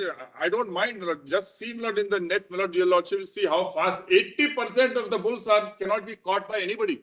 They just come out and dash. They are so trained. 80% of the bulls are never caught by anybody. Nobody can hang on it. They fail, they fall around, and they just lie still like this, my lord, because the bull may not injure them.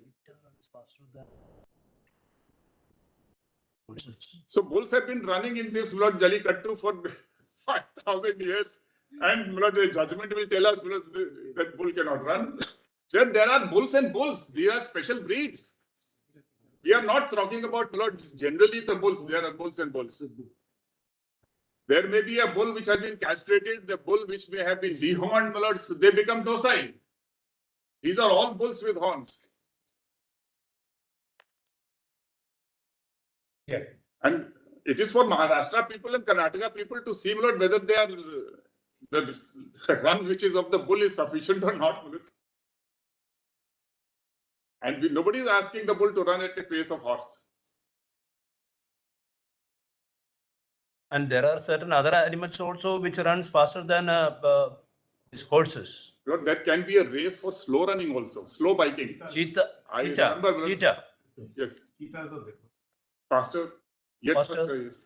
That doesn't mean that a horse is not capable of running. Yes. We are not No, I may conducting. not be We are able not to- conducting a race between these two animals. That's right. I may not be able to run as fast as Mr. Krishnan Venugopal, but I can run a bit minutes. 50 meters. Yes, 50 meters dash. My friend has run far ahead. Yeah. So therefore, my lords, this I don't know, my lord, if your lordship wants, I can read these judgments. My lord, I have given the paragraphs. I have annexed the judgments. My lord. May not be because you've given a detailed note now. I have given the detailed notes. I have given the paragraphs also. We'll have to go through that. Yes, but the other point which I wanted to, the 2 points which I want to make on this foreign judgments. One, that bullfighting is recognized as culture. Second, my lords, that these judgments have tried to cull out duty from the aspect of environment, sentient being. Concern of rights Nature. can be regulated. Yes, Can be regulated. can be regulated, certainly. Should be regulated. Should be. It has to be balanced with compassion, etc. to the whatever extent possible. As I said, whatever is inherent, my lord, which is unavoidable. For example, when from the body vessel, the bull is to come out, sometimes you have to, my lord, just prod it, That's it. nudge it to move to it. Now, you may call it poking and this and that, but whatever you may call it, I say, my lord, that this is not a cruelty, my lord, at all. If with a stick you just push it, no bull, my lord, and ultimately they are animals, my lord. Sometimes they may sit down, so they have to be made to stand up and move out of the arena.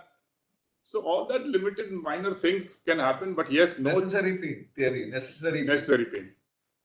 And that is recognized in Nagaraja also. Yes. Para 70 last. Yes. Para 70 the last sentence. It That's says, right. further animals like So cows, duty bulls, has been. I'm sorry. it says like this, further animals like cows, bulls, etc. are freely used for farming, transporting loads, etc. That too for the benefit of human beings That's right. and thereby subjecting them to some pain and suffering. That's it. So that is taken. That's the necessary pain. That is taken note of. So therefore, not the second aspect is that these duties have been culled out and sought to be balanced. In Ecuador case, my lord, as I said, my lord, they have tried to weave out from the nature, etc., a subservient right. So you may call it a subservient right, you may call it a duty of compassion, and whether draw it out from sentient being, draw it out from nature, environment, or Article 51A, ultimately they cannot override the fundamental rights. They have to be suitably coordinated and balanced, my lord, keeping that the fundamental right, they are subservient. Ecuador says that they are subservient to the human rights. Okay. So I'm not reading your lordship may kindly go through this. There you go. My lords wanted the Ecuador judgment, which we were able to take out subsequently. You've got it, I thought. Your lordship got it? On that day it was made available. Not we given it. Achha, solve it. You've given it. I will just give in a piece of paper, the paragraphs. You can make it available. You can give a copy. You can to pass all. on, Mr. You Dwivedi. can pass it on. All right. Without this.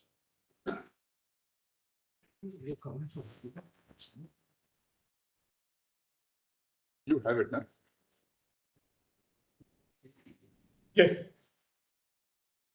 Now, my lords, with that, I come to this question of Article 14, my lord, manifest arbitrariness rules. So my submission is not that Jallikattu is part of culture, and state is obliged in law to act positively to protect it. Then balance it, not with the duty cast.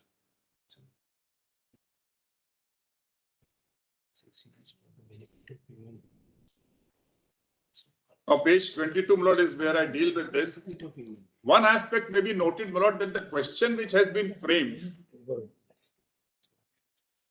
doesn't, my lord, contain any of this manifest arbitrariness independently. The question framed is, does the Tamil Nadu Amendment Act go contrary to Article 51A, G and H? And could it be said, therefore, to be unreasonable and violative of 14 and 21? That's the question framed, but I don't mind answering what they have argued. Now, my lords, one question which I wish to convey, my lord, and request your lordships to decide is, how do we, my lord, what are the parameters of manifest arbitrariness? Is it a subjective phenomenon, my lord, that in a particular case, the learned judges think, my lord, based on their, my lord, feeling of how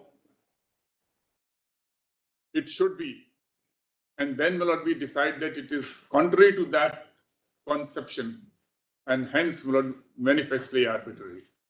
Or is it, my lord, something which has to be grossly or shocking, my lord, to the conscience? To that extent, my lord, you have to go to hold manifest arbitration. What is otherwise, my lord, the principle was laid down by Justice Nariman, my lord, departing from McDowell, my lord. In McDowell, he had appeared as a counsel, and Justice Jeevan Reddy, my lord, did not accept it, that legislations cannot be struck down. But then, as a judge, my lord, he ruled that that is available. But that's aside, my lord. He was entitled to. He says that now with Menaka Gandhi's free, fair and reasonable requirement in Article 14 and 21, we have gone back to the due process scenario in America. Question raised before the 9 judges in Aadhaar by me was, is that so? Are we bringing back due process which was expressly rejected by Dr. Ambedkar in the Constituent Assembly? Possibly Manaka Gandhi does introduce So therefore, I'm asking. different Therefore, I'm asking, my lord, how do we go about it? But in 9 judges, Justice Chandrachud, my lord, speaking for the majority, says that no, we are not bringing in due process.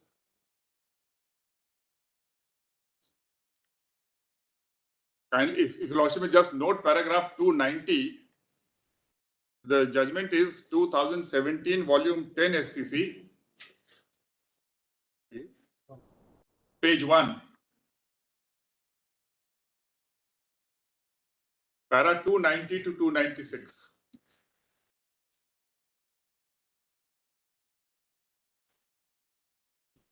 Maneka Gandhi has been considered. Dr. Ambedkar's speech has been considered. But Mr. Dwivedi, 14 kind of confers a right on a citizen Yes. to question legality of a statute on the ground of arbitrariness, why should manifest arbitrariness shall not be an assault weapon I'm not from saying the that. citizen's point of view? I'm asking posing a different question. I'm posing a question: how is this manifest arbitrariness to be determined?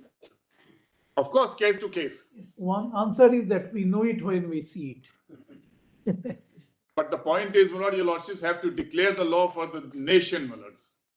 So when your lordship will be declaring it manifestly arbitrary, my lord, we must know not only the lawyers but the people, my lord, as to how your lordship's mind functioned, my lord, when the lordships held that it is so. Of course, my lord, we know, my lord, that by now, my lords, at the fag end of our careers, that is ultimately what your lordships decide. But then, Lord, that's the majesty of this process, that when your lordships decide, your lordship tells us, Lord, Not any of our court. This is by an American yes, Supreme Court judge, yes, yes. Your lordship is right. Justice Porter, possibly. Yes, Commenting on obscenity, what it is. Yes, yes. That's right. There is an element. Even Justice Patanjali Shastri, my lord, has said, my lord, that some element of values of the judges is bound to enter, my lord, into that. So there's no objection to that, my lord. Some element of the legal culture. Correct. It's not only the judges are not. But even judges, it happens, my lord, we have been watching, my lord, there were days where, my lord, when rent control matters used to come before Justice Desai, my lord, used to ideally just had to say, my lord, that's a tenant's matter, my lord. Notice you should stay. So judges' inclination, my lord, does count. But the social culture. But I will not call it manifestly. Social culture was also different at that point of time. Yes. That's right. So with changes in society, my lord, everything changes. I'm on a different question, Lord. Some parameters, please lay down. That's what I'm asking, because high courts are also there, my lords. High courts can also apply Article 14, my lord, to judge the validity of acts and regulations and so on. So manifest arbitrariness is not sufficient in my humble submission, my lord. Something more needs to emanate so that one can judge and apply those tools, the parameters. And I submit for the lordship's consideration that it should be so shocking, and because after all you are dealing with legislation. And what happens, Lord, in legislation, that there is a presumption of validity. Then there are constitution benches saying that the legislators understand the needs of the people. Then number 3, Lord, the lordships have said that wide latitude will be given in matters of policy, legislative policy. So with all these, Lord, like a batsman in the cricket match, Lord, when we stand up, we wear with all these pads and gloves and thigh guards and everything, Lord, presumption of validity. So, and which your lordships have been kind enough to extend to the legislation. So, given all these things, and then also the Principle and Evidence Act, Lord, that official acts have been done regularly. Judicial restraint. So all these principles will have to enter into while judging manifest arbitrariness. And that's what, my lord, has been laid down. If your lordship just note down paragraphs 290 to 296. I will just read, my lord,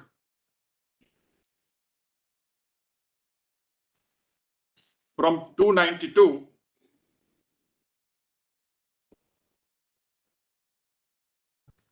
In dealing with a substantive challenge to law on the ground that it violates a fundamental right, there are settled principles of constitutional interpretation which hold the field.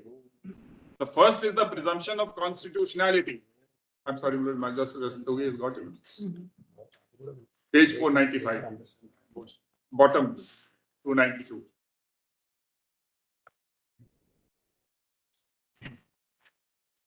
Yes. In dealing with a substantive challenge to a law on the ground that it violates a fundamental right, there are settled principles of constitutional interpretation which hold the field. The first is the presumption of constitutionality, which is based on the foundational principle that the legislature, which is entrusted with the duty of lawmaking, best understands the needs of society and would not readily be assumed to have transgressed a constitutional limitation. The burden lies on the individual who asserts a constitutional transgression to establish it. Secondly, the courts tread warily in matters of social and economic policy where they singularly lack expertise to make evaluations. Policy making is entrusted to the state. The doctrine of separation of powers requires the court to allow deference to the legislature whose duty it is to frame and enact law and to executive whose duty it is to enforce law. The court would not, in the exercise of judicial review, substitute its opinion for the wisdom of the law enacting and law enforcing bodies. In the context of Article 19, the test of reasonableness was explained in the erudite words of Justice Patanjali Shastri in V.G. Rao's case. It is most important in this context to bear in mind that the test of reasonableness, wherever required, should be applied to each individual statute impugned, and no abstract standard or general pattern of reasonableness can be laid down as applicable to all cases.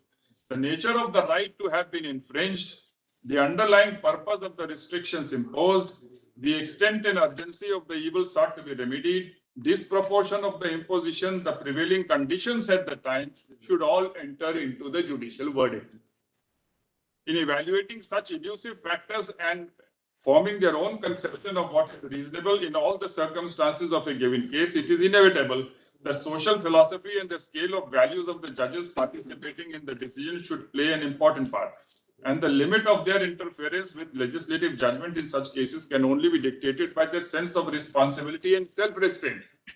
And the sobering reflection that the Constitution is meant not only for people of their way of thinking, but for all.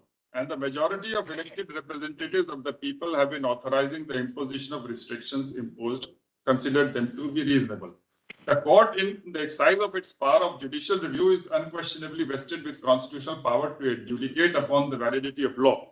When the validity of law is questioned on the ground that it violates Article 21, the scope of challenge is not confined only to the procedure of deprivation of life and liberty is fair and just reasonable. I just come to 296 only. We'll read it, we'll go through the paragraphs, you mentioned it. All right. Otherwise, we have to save time, we have to conclude today. That In 296, they have said, Lord, that due process doesn't apply. So, Lord, my argument partly was that it does, this theory, Lord, is go back to McDowell. But they said, no, after Maneka Gandhi, etc., now this can be applied to substantive law also, but with all this padding, and then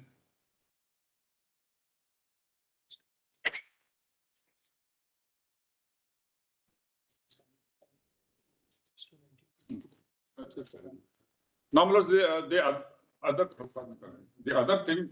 we have to do the Maharashtra round also, Karnataka.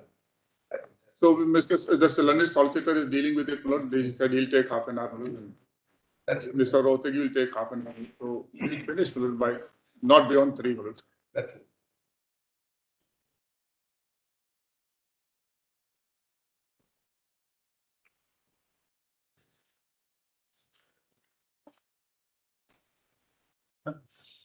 No, I'm all of that.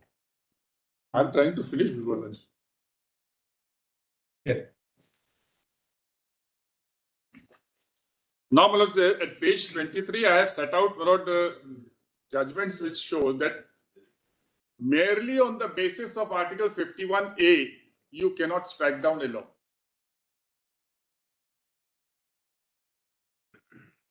Paragraph 61. Cannot strike down. Yes. Fundamental duty. And if Article 21 and 14, both of which use the word person, so there is no fundamental right, Lord, and Justice Radhakrishna was wrong on that. Hold it. A fundamental right. That was one important underpinning of that judgment. Apart from that repugnance, it was 21. Repugnance has been cured, 21, Lord, is erroneous. And he doesn't discuss this aspect at all, not in detail.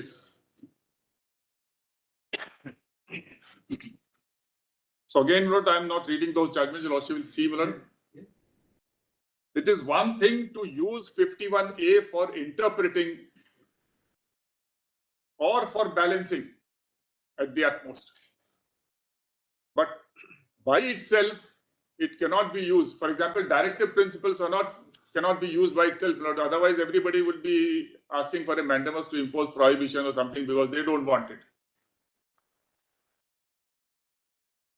And most states, depending on that, revenue will be extinct. That's right.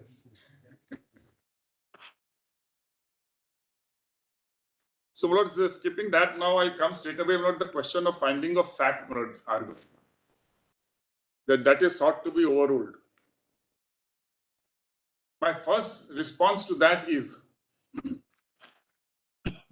Para 53 to 55. yes, that the finding of fact was actually summed up in 53-55, that the manner in which, that is one. And you have to correlate it to para 31. 31. Of the It was judgment. pointed out, Mr. Simple. So I'm, Yes. yes. The second thing is, my lord, that a finding of fact in every case depends upon the facts which are produced in that case. They are never, my lord, in absoluteness. In fact, Lord, it has been said that most of the time, Your Lordship, when you record the finding of fact, Your Lordship say that it appears on a perusal of the affidavits, etc., that this is so. And there was a report of Animal Welfare Board, Lord, which is a statutory body saying something. Today, they are have a different version to state. PETA, of course, Lord, The basis is completely changed. changed. The third aspect is, Lord,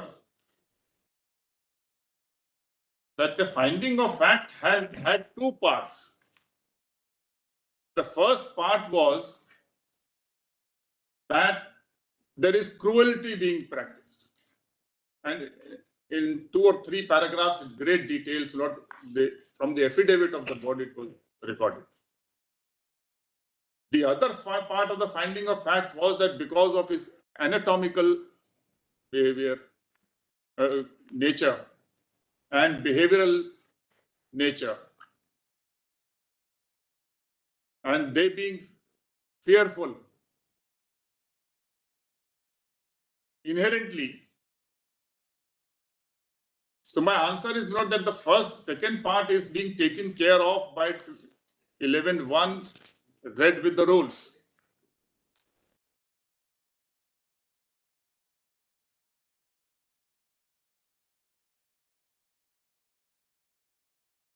And the fact that PETA has only spoken about 7 events out of 396 is indicative of the fact that How there is will 11.1 deal with the anatomical part?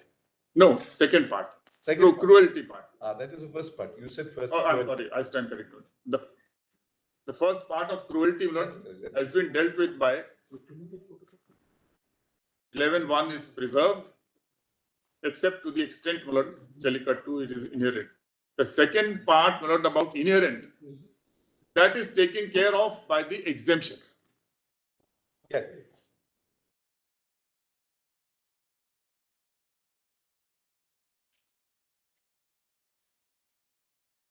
So therefore, my lord, there is a completely different scenario today before your lordships.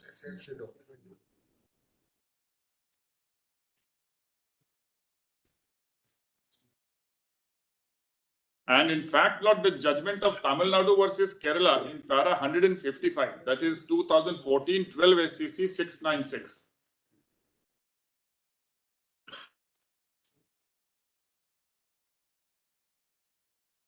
Paragraph 155, 2014-12 Yeah. SCC 696, State of Tamil Nadu versus State of Kerala, that is Noted. that dam matter, height of dam, para 155.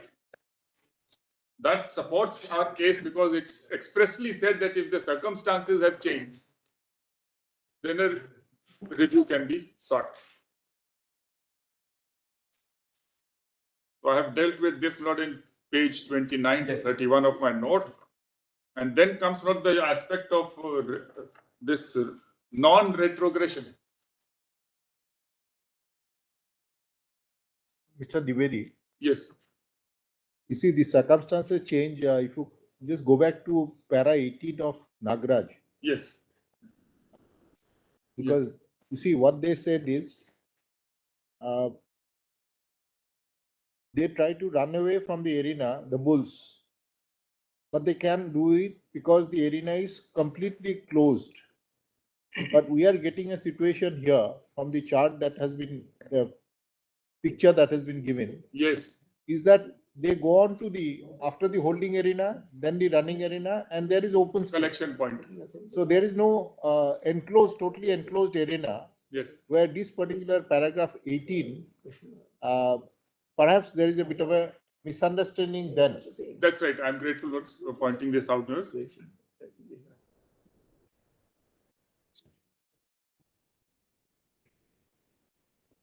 Now, my lord, there is a clear passage given. No, that's what I'm trying to say. There's a bit of a distinction on the factual aspects that were noticed in Nagaraja as compared to what is being presented now, Presently, Nurse. or the legislature might have had in their mind. That's right. That's right. Now, my lord, on view of the rules, the area prescribed, everything has been done so that there is a clear passage. In fact, my lord, sorry, in fact, my lords, some of the photographs which your lordships must have seen, my lords, your lordship will find that when the bull is going back to the village after having taken part, then on the way, my lord, the owner is carrying, the crowd collects and the crowd, my lord, harasses. That is the collection here. So one that is, no, that's on while going back home outside the collection area. Outside. If you please see the photographs again, you'll also find none of those individuals are dressed up as a participant. So the spectators, not they collect around and they not. So that is crowd misbehavior. One, it happens in a number of sports, not particularly football, etc. We have seen not the crowd misbehavior. But I have myself not told the authorities that your duty does not end at the collection point. You must ensure that when the bull is being taken back, then at least up to the market area, etc., until the bull leaves that, this kind of a crowd collection doesn't happen. Because some of the injuries which are pointed out happen there. In the bull area, a stray case could be if the bull instead of going after going to the collection point wants to come back in the stage. They collide or something. Could it be because you are prohibited from administering alcohol beverage to the bulls, Yes. but it is not applicable to the spectators? Yes, not. That's right. Of course, that's possible. The humans do it outside the arena. Yeah, that's right. Everywhere the crowd misbehavior, one of the reasons is that excitement. But this World Cup, we are not seeing that kind of a thing. Yes. They have prohibited beer, etc. But some time back, it happened in the cricket match between Afghanistan and Pakistan. But that be that as it may. So I'm grateful for this paragraph.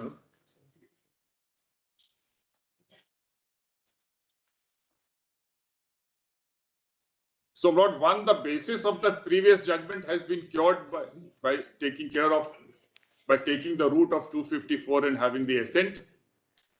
Second, Lord, we have pointed out the errors in holding that 21 gives a fundamental right. And third, Lord, there are other errors in this, which I have already pointed out and Mr. Sewell pointed out. Now, coming to non-retrogression, Lord, my learned friend should have mentioned it to your lordships in Navte Johor's case, that is 2018-10 SCC 1. This is on non-retrogression now, Lords.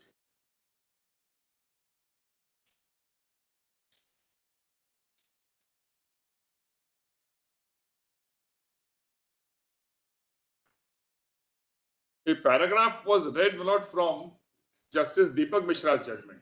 That's not the majority judgment.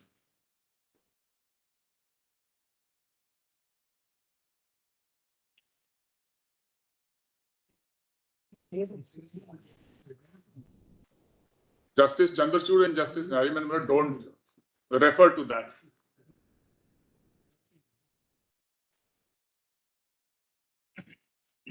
The other error committed by them was that there is some other reference of non-retrogression, Lord, in Siddique's case. M. Siddique versus Suresh Das, which they did not refer. But in fairness, my lord, I have pointed out in para 88, 2020, volume 1 FCC, page 1, para 102, where, my lord, the legislative non-retrogression was talked about. Not that in judicial review, based on non-retrogression, my lord, a provision can be struck down.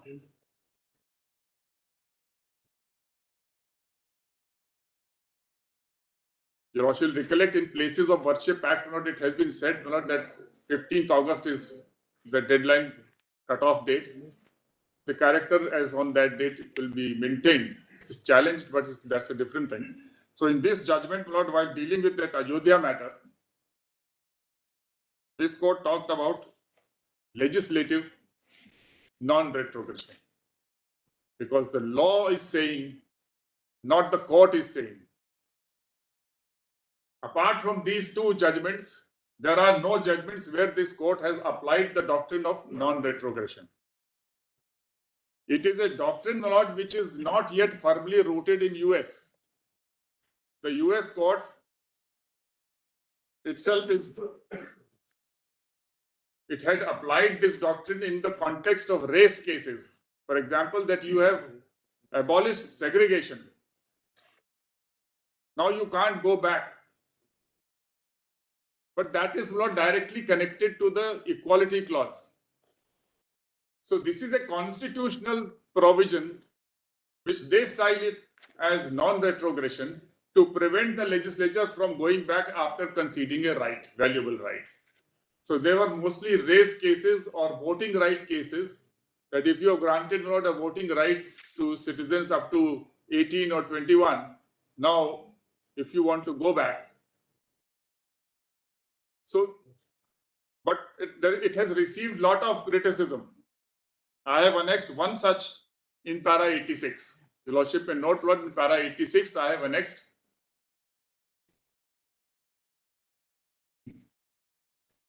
So it is much better, my lord, to deal with ultra vires based on Article 14, 19 and 21, rather than, my lord, strike down a principle, the statutory enactment on the basis of non-retrogression principle, which is not yet firmly, my lord, rooted in US even itself. Yes.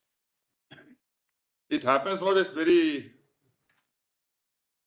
enchanting, my lords, to borrow, my lords, narrow tailoring, etc. Things get settled down in due course of time. No? But to just mechanically adopt the principle and apply it, my lord, will cause serious.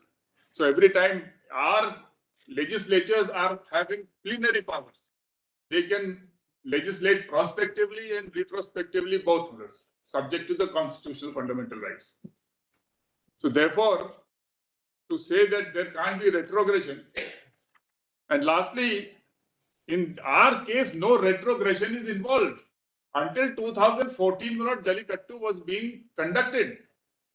It is only when the central government passed a notification under section 22 of the PC Act, saying that bull is not a performing animal, then, my lord, this controversy arose and it has been rectified promptly, my lord. So consequently, there is no rectification involved, my lord.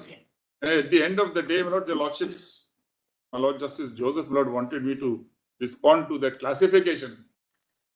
That's what are the contentions raised? But classification, sub-classification, I have dealt with in para 32, my lord. Para 32, if the lordship will see, my lord, 37. I have extracted, my lord, from that also. Yeah. The sub-classification of bulls has to be tested on the same twin test, my lord. Is the classification having a rational objective? So we are preventing other bulls which do not have the hump, etc. So these are special breeds which alone can have been historically used for this. So it is limited to those bulls. Only with the hump. Yes. And the hump bloods. Only in the alignment of the legs. Alignment, yes. In alignment of That was the right. not otherwise. Yes. It can bear the Yes. embrace. Embrace. That's right. So therefore, that is not. And lastly, I say, Lord, let's not forget also, Lords, the bulls are facing a much more cruel world today. Why I I say that. Tractors have come in. Harvesting machines have come in. Transport Not vehicles are there. not needed anymore. So, my lord, what do these bulls do? Where do they go? PETA, my lord, unfortunately, there's no facts, my lord, but I investigated and found, my lord, that bulk of the meat goes to US, my lord, to where PETA belongs. And most of the mutton, my lord, which is the meat which is going, beef which is going exported, my lord, is from UP, Delhi, and my lord, this area, not from the south. So what happens now, my lords? Are we pushing these bulls, my lord, to save them from this small suffering and pain to the slaughterhouse, my lords? This is the question which I am posing, my lords. Let's not forget this, my lords. And if the legislature wants to avoid that, my lords, can it be said to be manifestly arbitrary, etc.? So the only destiny of these bulls at young age would be the slaughterhouse. It's a matter of common knowledge, my lord, that this mechanization is happening. They are used to fight up to what age actually? From between 2 to 4, 7. Somebody said 2 So to 7. 6 years old. 2 to 6 years. And they survive till 20 years. And round the year, they are maintained by the farmer for this occasion. See the larger picture. Forgetting whatever PETA may be having, but that by your side I said, Lord, there isn't any material on record to say that. But this is definite. Your lordships can take judicial notice that because of mechanizations, harvesters, and transport vehicles, the use of these animals as draft animals and pack animals has drastically reduced. So what is to be done? For what will the farmer maintain them? Either just leave them, abandon them, and then the farming will be disturbed. Where will the farmers go? Into anybody's farm. It will be like a bull in China shop. So therefore, this cannot be overlooked at all, which is completely lost sight of. We are overemphasizing, my lord, Animal rights. the pain, etc. But surely, my lord, frying pan and fire, my lord, is much more cruel. Let them live their life at least, my lord. We can tolerate castration, etc., my lord, which destroys their life. Branding. Why is branding done? Because I must know it is my bull. For this purpose, identification purpose, my lord, branding is necessary. How cruel that branding is, how painful it is. So, lordships will look into all this aspect, my lord. This is much less, and it's You place the other side of the picture. You place the other side of the picture.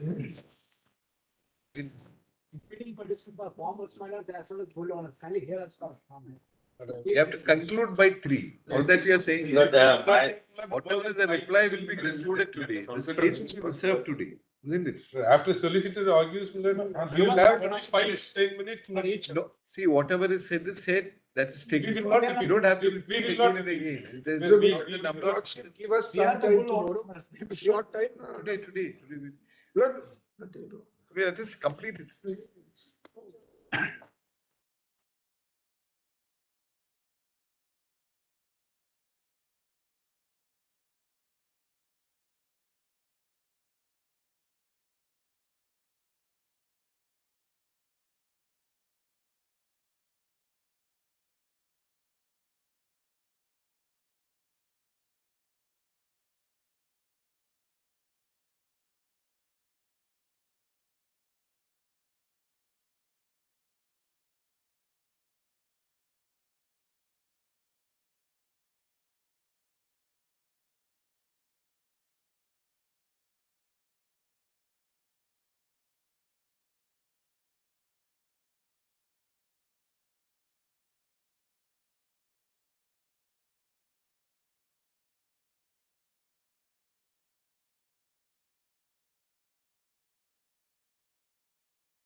Wait, please. Yes.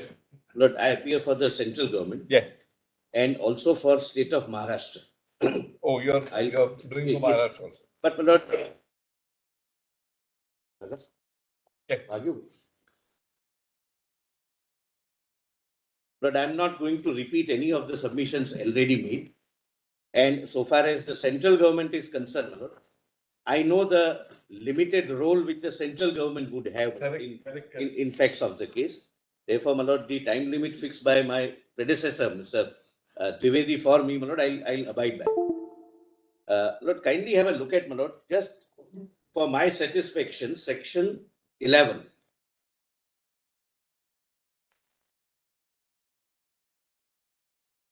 Yes. Treating animals cruelly. Yeah. Correct, my lord?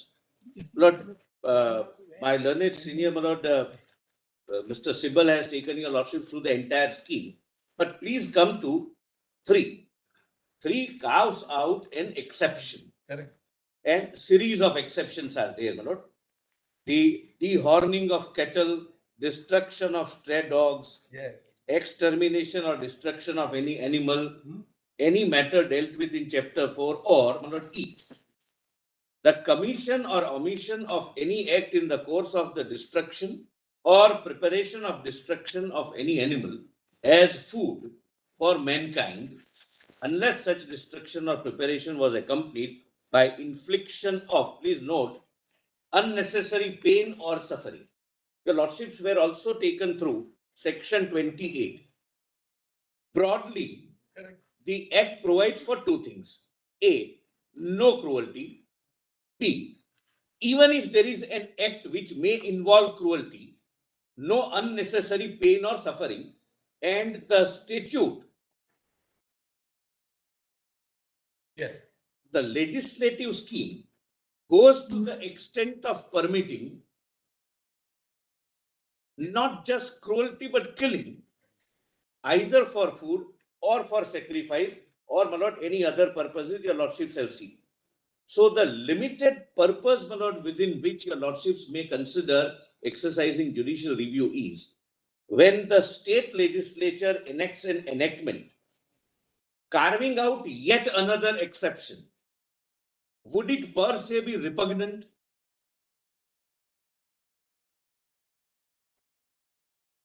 Because in my respectful submission, even the state would be exercising powers under entry 17 of list 3, concurrent list, and therefore, my lord, I, in my respectful submission, do not think it can be seriously disputed that there is legislative incompetence. The argument at best is both legislatures are competent, but there is some repugnance. Yeah. But my respectful submission is, in law, there is no repugnancy at the outset.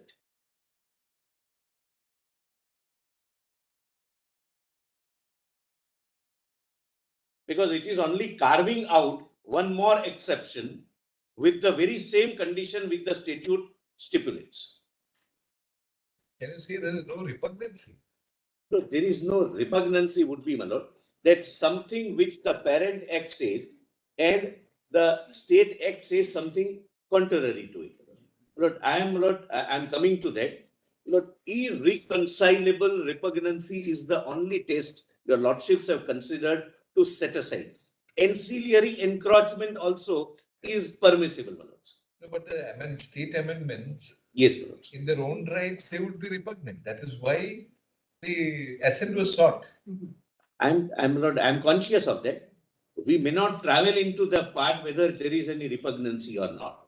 Because there is an assent, my lord, sought and granted. Correct. But, my lord, as a proposition, You're saying even without the assent. without assent also, my lord, what they have done is carving out yet another exception to section 11, which, my lord, permits exceptions for more severe things like killing also. Now, my lord, they have done this. Lord, so far as courts are concerned, my lord, your lordships, my lord, are fully aware. Your lordships would not prohibit a particular activity if there is a statutory enactment in place. Your lordships would, my lord, merely examine the constitutionality of that particular provision and hold whether the provision is otherwise incompetent by the, so far as legislative competence is concerned, arbitrary, discriminatory, classification is reasonable, etc., etc. Lord, your lordships would be able to say that no permissible Jallikattu or any race, only in absence of a statute. Once the statute is in force, your lordships would examine the validity of the statute. Lord, that though we are not, my lord, in the era of, my lord, Vishakha judgment, where there is a vacuum and your lordships are trying to, my lord, fill up the vacuum. Lord, having said that, let me, my lord, first, I'll, my lord, give my written submissions, and I have quoted the paragraphs, and except one or two judgments, my lord, I am not going to read anything. I have quoted relevant parts. But before, my lord, I do that, let me point out, my lord, what is the position in the state of Maharashtra, because there is some distinction. Lord, I fully support the legislation of all three states, Tamil Nadu, Karnataka, and Maharashtra. But in Maharashtra, my lord, I must, my lord, make one thing very, very clear. The impression possibly, my lord, maybe unintentionally, which is communicated on petitioner side, that any bull is picked up and he takes part in either Jallikattu or in race.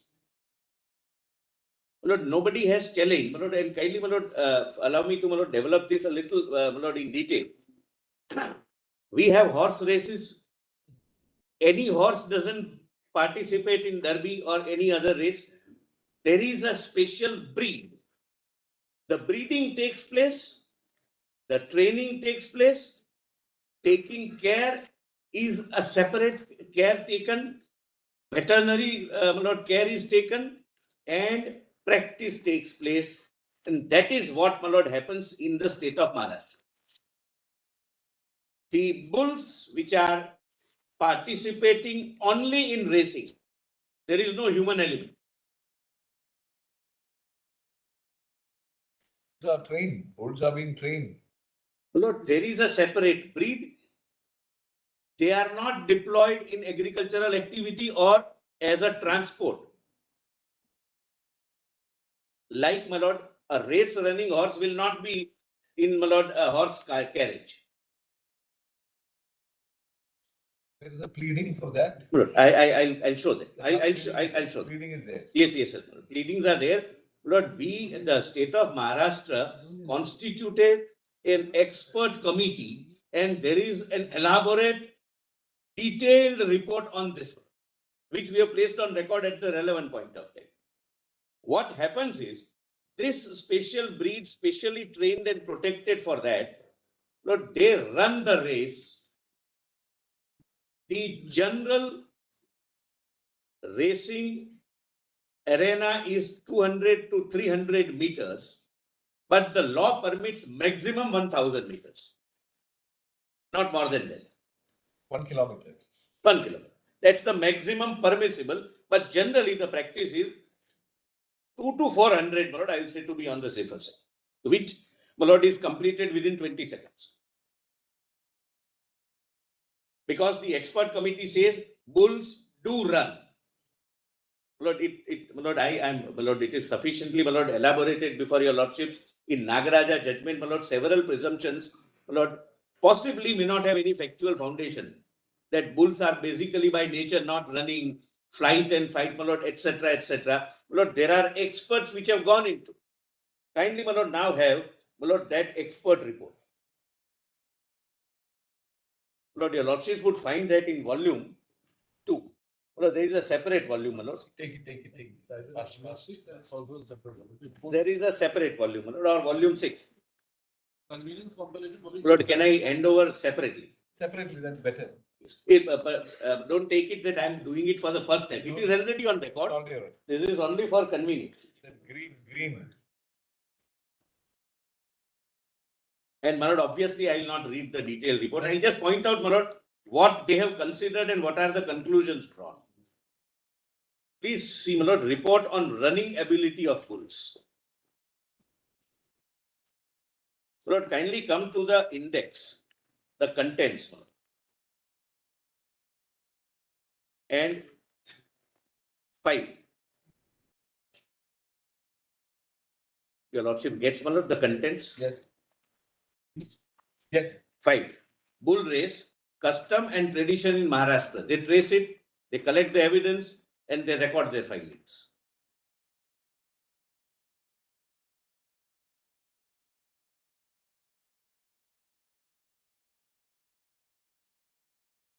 Lord, considering, my Lord, the nature of judicial review which my Lords would be my Lord, exercising. Yeah. Lord, I am not going into the reading of, my Lord, how they have arrived at a conclusion, etc., because that would be something akin to an appellate power, which my Lords, my Lord, if your Lordship wish, I can take your Lordship through, but that may perhaps not be the scope of the present proceedings.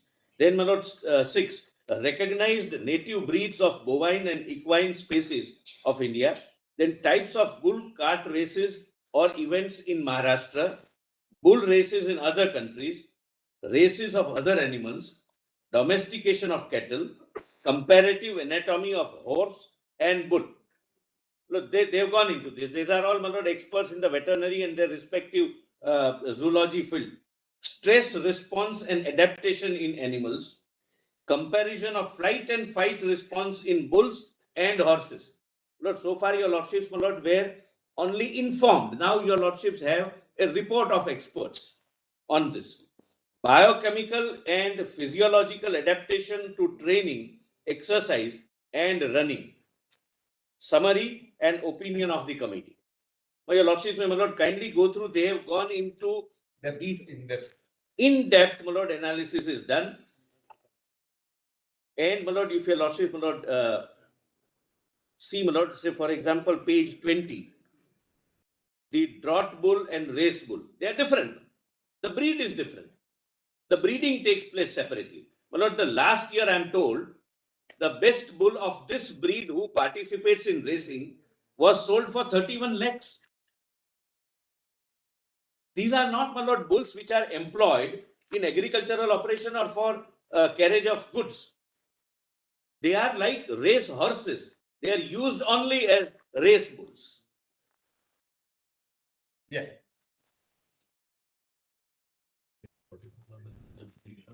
Well, kindly see page 44.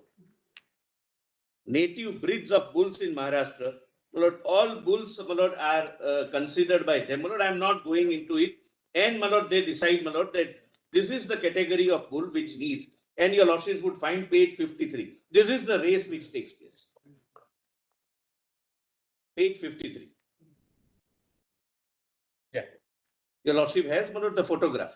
Yeah. The bulls compete inter se.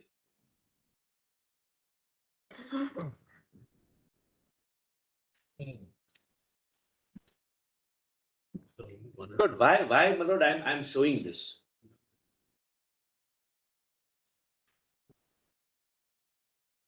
Lord, Article 48A provides for, I'm sorry, 48, but not 48A. Or may I read? I'm sorry, your Lordships, my Lord. No, we have seen it. We have seen it. So actually, there will be two bulls. Actually, they Two. run in pairs. Yes. Always. The bulls are generally in pairs. Generally in pairs. My Lord, therefore, my Lord, we generally say pair of bullocks. My Lord, in English also, my Lord, we rarely say bullock, pair of bullocks. My Lord, that's So where does the pain come actually? Which part is the pain actually? What was identified in Nagaraja as causing pain? Lord, Nagaraja doesn't unfortunately go into this aspect of the race at all. And, my Lord, I can say this, except the last para which says that Jallikattu and Maharashtra bull race is not permissible. There is no discussion on this. Please, if you don't. They referred to it. So they have not, my Lord, the Nagaraja judgment does not locate any pain or inevitable suffering.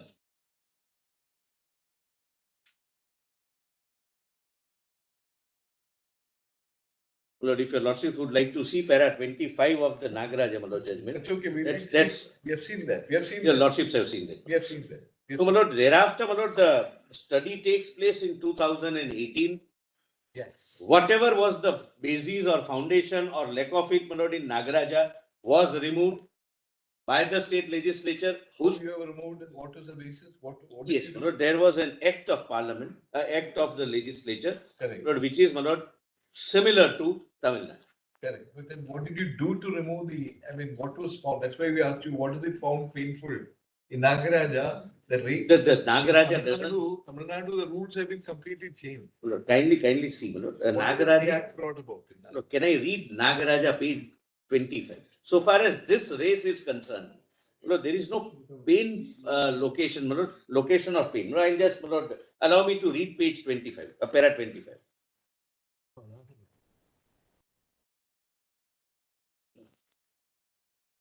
We notice, Lord, your lordship, Yes. Nagaraja. Lord, Yes. kindly see para page 570. Yeah.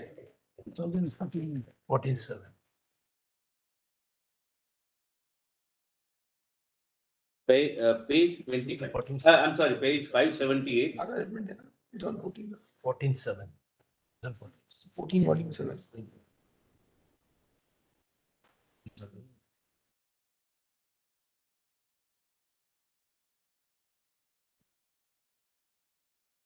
Some shouting and the like. That's how they say. But no, not pain. We notice in various parts of Maharashtra, the lordships are with me on that. Varied types of bullock cart race are being organized. Bailgada Chariot is a race where no person rides the cart. In such a race, at times bullocks are brought to the venue blindfolded through trucks and let free. My lord, I do not know from where, my lord, the Honorable Court, my lord, was pleased to, my lord, find this free through a ghat, either side of which spectators, large in number, assemble. Due to sudden exposure to the light after unfolding and huge noise source made by the spectators, bullocks get terrified and run in straight on the slope. But there is no slope, it's on the plain ground, number one. Number two, Lord, the bullocks are trained the way horses are trained. Your lordships have not seen the horse races, at least in the television. They are never even distracted, forget terrified. They are not even distracted. They are trained that way, my lord. The training takes throughout the year, my lord, year after year. And my lord, rules ban the slope, my lord. If they are supposed to run on the Medan, my lord, the ground. Due to sudden, remember, many of the bullocks are tortured and whipped to make them run, and the price is decided on the basis of time taken to cover gap of approximately 300-meter distance. Races are also there where bullocks have to cover 10 kilometer and more. Lord, Lord, there is nothing to support this submission. Lord, 10 kilometer during the course of race, cruel practices like beating, twisting of tail. Paragraph 2 of the judgment, because it was directly in issue. Because what happened was that the government of Maharashtra prohibited bullock cart races. Correct, my lords. That's My lord, thereafter, my lord, this was. It is not obiter or anything like it. It is actually directly in issue. Thereafter, my lord, the basis of that that is removed. It is not obiter. Yes, yes. I didn't say obiter, my lord, but these are not, my lord, the factual findings arrived at after, my lord, any assistance. I'll put it, my lord, that way. Government of Maharashtra actually prohibited the bullock cart races. On these grounds, yes.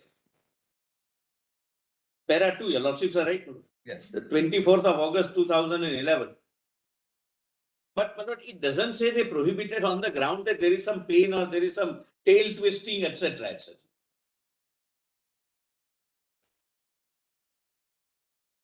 Now, my lord, even that has gone.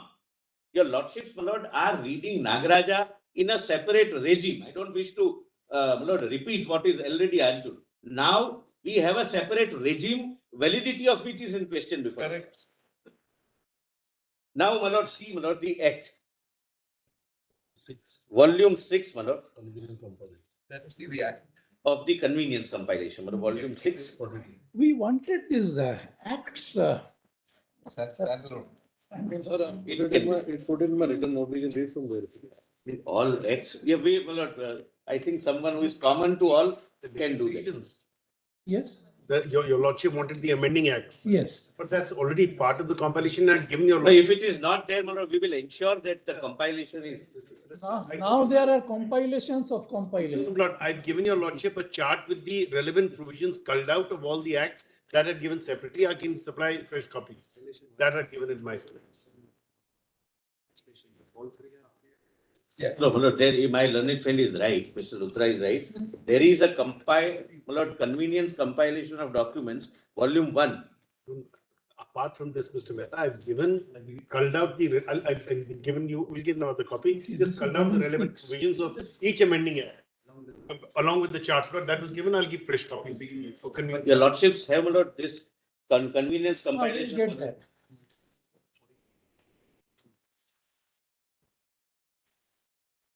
There, my lord, whoever has compiled this, my lord, but as, Compilation has been very painstaking. yes, my lord.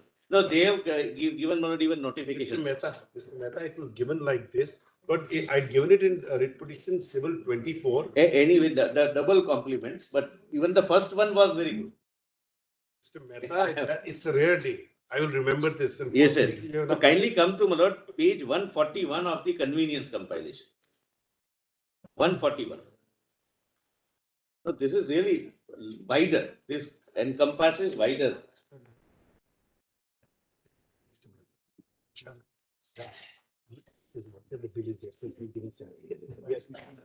I don't have. Just take it.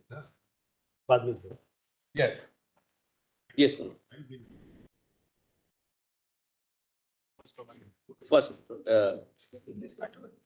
whereas it is expedient to amend the Prevention of Cruelty to Animals Act in its application to the state of Maharashtra for the purpose hereinafter appearing, it is hereby enacted. My lord, kindly turn the page over, my lord, page 2.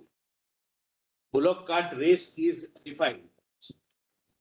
Bullock cart race means an event involving bulls or bullocks to conduct a race, whether tied to cart with the help of wooden yoke or not, by whatever name called, with or without a cartman, with a view to follow tradition and culture on such days, and in any district where it is being traditionally held at such places as may be previously approved by the district collector, and also known as Belgada Sharia, Chakadi, or so and so in the state of Maharashtra.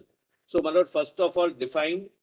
Second, it can be done, my lord, in furtherance of tradition and culture, which is now, my lord, by a report of a committee which is not under dispute, held to be culture and tradition, and places where traditionally it is being held. And fourth, only with the permission of the collector, my lord, and the permission ensures that unnecessarily pain is avoided and the care is taken to ensure that.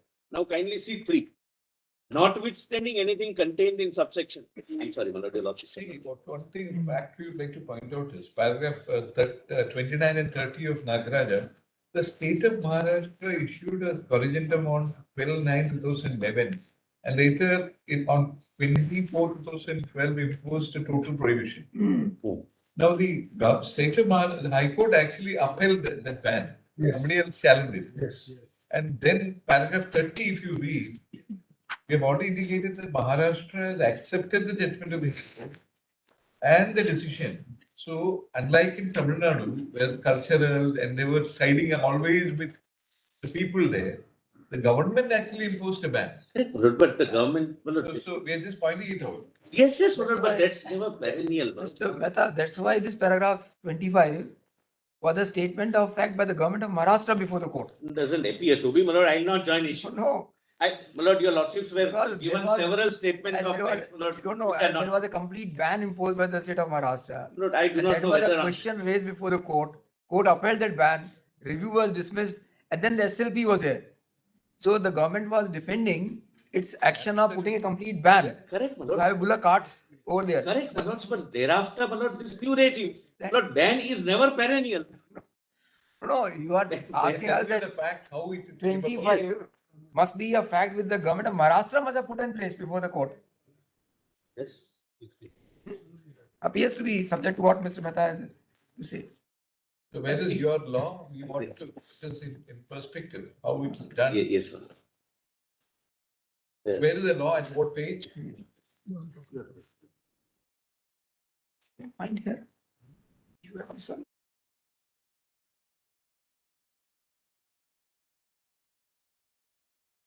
Section 3. But your lordships have not seen the act, my lord. I'm sorry. I went far beyond, my lord, a particular section, my lord. I was also racing with the act. Thinking, my lord, your lordships are with me. Yes, we have got it. Yes, you can go ahead. You go ahead. Lord, kindly come to section 2. Section. Yes, this is the amended part.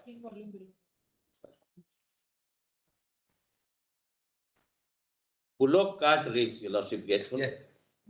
Means, and my lord, now kindly forget, my lord, this replaces the ban.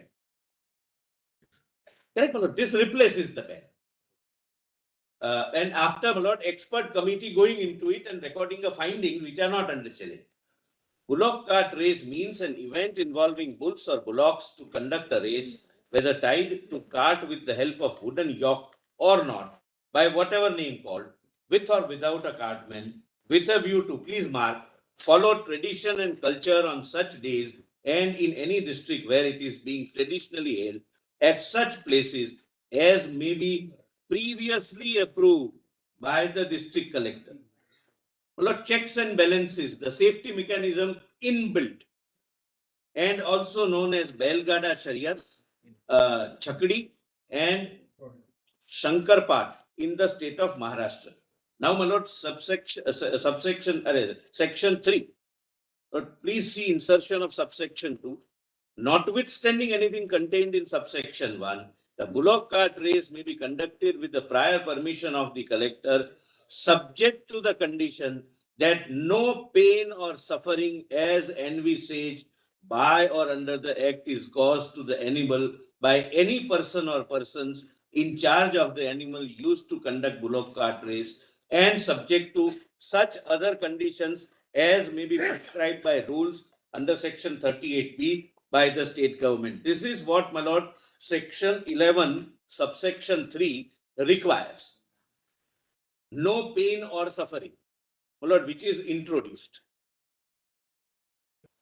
Now 3, if any person or person in charge of the animals conducts bullock cart race in contravention of the conditions laid down in subsection 2 or rules made thereunder relating to the bullock cart race or causes pain or suffering to the animal, he shall be punished with fine which may extend up to rupees 5 lakhs or imprisonment for a term which may extend up to 3 years. Strict punishment and exemplary fine, not just a token fine, to ensure compliance. Then 4, the conduct of bullock cart race in accordance with the provisions of subsection 2 of section 3 or participation therein with a view to follow and promote tradition and culture and ensure preservation of native breeds of bulls, as also their purity, safety, security, and well-being. My lord, there is a breeding, separate breeding takes place, and the breeding bull is also different. Your lordships are aware, my lord. Only pause here for a minute. Lord, the bulls, like horses, have pedigree. The horses, my lord, are also known by the pedigree, that he is son of so and so who won Derby, and daughter of son of so, mother is so and so who won so and so. Look, these are all those category of specialized breed bulls. Now 5, provided that nothing contained in this section shall apply to the conduct of bullock cart race in accordance with the provisions of subsection 2. Then 27 is amended. The conduct of bullock cart race in accordance with the provisions of subsection 2 of section 3 with a view to follow and promote tradition and culture and ensure survival and continuance of native breeds of bulls. Otherwise, my lord, as Mr. Dwivedi said, this breed will die if this is not to be employed in the racing purpose and not nurtured, taken care of, veterinary my lord, care is taken, then my lord, the only my lord, destination Why ban it if it is a part of your culture? There's a little contradiction there. If you are part of your culture, would you ban it? Because there was no provision, my lord, to ensure pain and suffering. because of the incidental pain and suffering, now, my lord, that is removed. And, my lord, kindly, my lord, at the cost of repetition, mere act of banning once, my lord, may perhaps not weigh with your lordships while deciding an act which takes away the basis of banning also. Mr. Mehta, the argument was slightly different. The lawyer is not there now who appeared from argument. His argument was, if you see section 3 of the act, it's an unnecessary pain or suffering. Correct, my lord. And now you said with the notwithstanding clause of section 2 to section 3, and the term unnecessary is missing. You say no pain and suffering.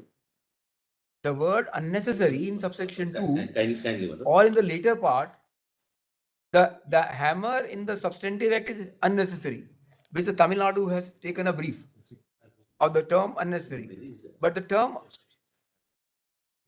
no, As envisaged by or under the act. No, kindly see the subsequent. Yes, the lawyer's argument was. but it's qualified by the subsequent part. But kindly, for my satisfaction, read it again. No, we are putting you the lawyer's submission which he made. The legislature in He makes Maharashtra submissions, my lord, but deliberately deleted this word unnecessary, which is available under the Tamil Nadu. But your lordships would, my lord, read and decide whether that submission is right. Please read, allow me to read it again, my lord, subsection 2. Notwithstanding anything, my lord, first see, my lord, subsection 3 of the principal act shall be renumbered as subsection 1 thereof and after. So, my lord, this is amendment of the main section. There is no dispute on that. Now, 2, notwithstanding anything contained in subsection 1, the bullock cart race may be conducted with the prior permission of the collector. Please mark, subject to the condition that no pain or suffering as envisaged by or under the act is caused. What It do you is say about not in- 11B? What do you say about 11B? How will you ensure that if the bull, if the bull does not want to run the race, it stands there at the start? How do you get it into action? How do you 11. move it? How do you actually sort of activize it? So So something 11B the section of the main act. 11B of the main act. You, It says that if you cannot employ in any purpose, if it is unfit. Because in the case of bull in Tamil Nadu, it's slightly different. Here they are slim. They are actually, they are trimmed up. that's a different breed. Breed. Would your lordships, I am posing a question to myself. Envisage a situation that a horse which is not fit is sent for participating in the race. The race. Nobody can. That's exactly what this is. And A separate breed, separately trained, and people send it to win. We don't send it to lose. So if it doesn't want to participate, it doesn't want to participate. Provide for it specifically. So you will not hit it, kick it. None of those that's prohibited under the rules, my lord. No, but then does it really work on the ground? It does. Secondly, is it No, like- only allow me to answer this, my lord. does it work on Lord, the ground? Have Lord, you tried it? Have you videographed it? How the races are run? Yes, my lord. We have the videography. Causing any kind of pain. We have the videography, my lord. But if your lordship would like to go through Because that normally, process, even in the horse, my other brother was saying, I think you kick the horse. Some no, my lord, kicking, my lord, every horse needs a little. My lord, therefore, my lord, it is unnecessary pain or something. My lord, when we, my lord, kill, we do, my lord, the people do kill with, my lord, full force. Kick, my lord, in horse racing, my lord, I don't think I need to argue on that. That's My lord, that's not, kick is not a cruel kick. It's an indication, a hint that now you have to start. It's like this. Not a punch, my lord. Not a punch. Punch, my lord, causes suffering. Like our speaker earlier did. My friend is probably not My lord, my learned friend may not do this. My lord, we didn't do this. We didn't do this. No, I was just saying something in a lighter note when you, anyway, leave it. I thought you still detailed. yes. We just wanted to clear the. You can say. Oh, that's okay. I don't want to disturb you. Yeah. Lord, kindly see the rules. Rules provide for a pre-race checkup. by the veterinary doctor. And the collector will give permission only if he is satisfied about full compliance of the rules. Where do you get the rules? Yes. Volume 1, my lord, page number 171.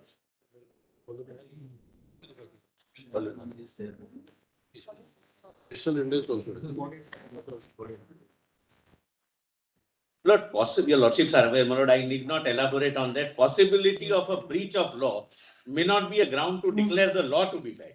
Then that particular instance needs to be punished. Therefore, the penal provisions that if you don't comply with, then you will be undergoing 3 years imprisonment and 5 lakhs, up to 5 lakhs of fine. It's a counter affidavit filed by you in the Bombay High Court. Yes, Where it was challenged by somebody. it's The ban. it's supporting the ban. Supporting the ban. Correct, my lord. Exactly. Now, Lord, What you say there, you might be curious to know what you said there, because sudden somersault. Because That is evident in para 52. We have not filed Para it. 52 Lord. also. you read para 52 of Nagaraj. Only a minute, my lord. We thought, my lord, we would be defending the new regime. So that is not on the court. The old, my lord, affidavit which was filed defending the ban, etc., my lord. My Was- grandmother wanted you to read para 52. Para 52, my lord, I'll read them. I am obliged, my lord. Jallikattu, as well, your lordship, that para, my lord? Yes. Jallikattu as well as bullock cart races, etc., as an event, according to the board, violates section 3, 11(1)(a) and M of the PCA Act, read with Article 51(a)(g) of the Constitution of India. Ministry of Environment and Forest, in exercise of its powers conferred under section 22 of the PCA Act, as already stated, after noticing the stand of the board, issued a notification specifying that bulls shall not be exhibited or trained as performing animals. That position still stands. As on that day, there was a notification of the central government, which is now not withdrawn. Long back. MOEF, it is seen, so far as the state of Maharashtra is concerned, is not recognizing that bullock cart race is a part and parcel of tradition of the people of Maharashtra, and that it has cultural, historical, or religious significance. The state of Maharashtra, in its order dated so-and-so, has clearly acknowledged that organization of animal sports in the state, mainly in its rural hinterland like bull, ox, bullock cart race, etc., is nothing but violence to the dumb animals and has to be prohibited. The state government evidently did not give its stamp of approval to the so-called cultural historical importance to the bullock cart race, and that order has not been challenged. But so far as the state of Tamil Nadu is concerned, now a proposal has been made to exempt bulls participating in Jallikattu, which Maharashtra did, my lord, which is before your lordships. So you are not anchoring it to cultural thing, but it's on a clean slate you are introducing a. No, my lord. No, my lord. The report. Kindly, my lord, now come to the report again, my lord, that it is a part of the culture. The view of the state government earlier. No other matter.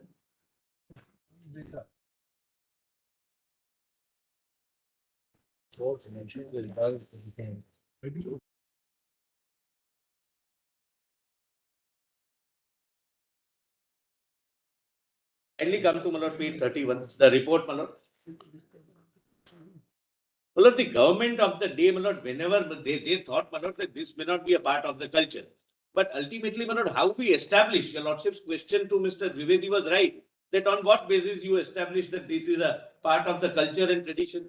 Some expert committee will have to go into it. The expert committee went into it. And this finding of this expert committee is not a subject matter of challenge. No, before your lordships, it is nobody's case that this is not a part of culture, except, my lord, some old statement made by the state government at the relevant point of time. Please say, my lord, page 31 of the report.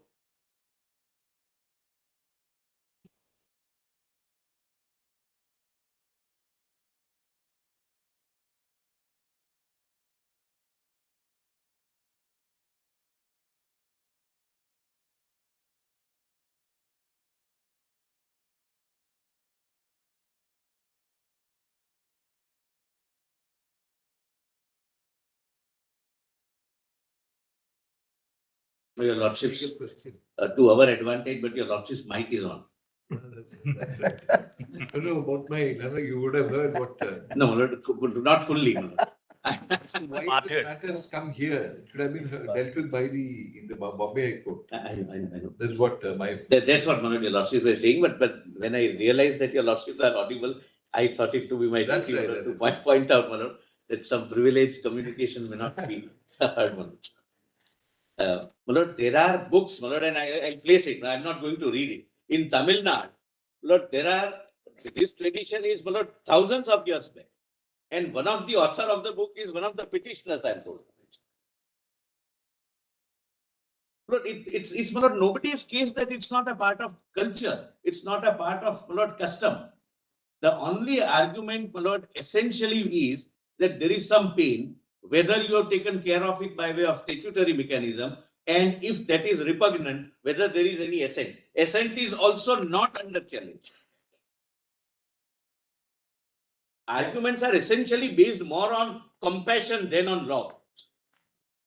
Your lordships are on page 31, just overleafing, my lord, the findings given that this is a part of the custom and tradition in Maharashtra.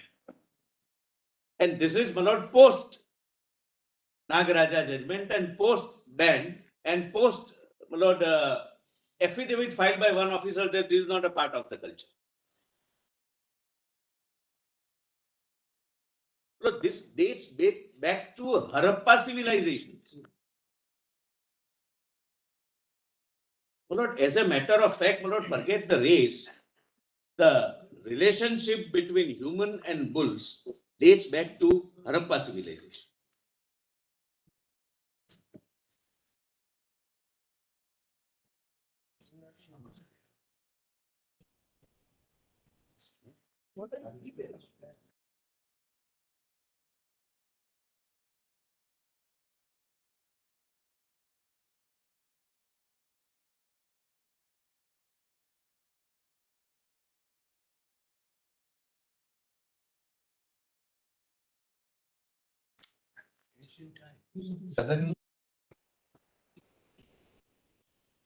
Yes, my lord, there is a change of decision, my lord, but in accordance with law. What we feel is that whatever the amendments are made in the state of Maharashtra, we don't find they were required at all.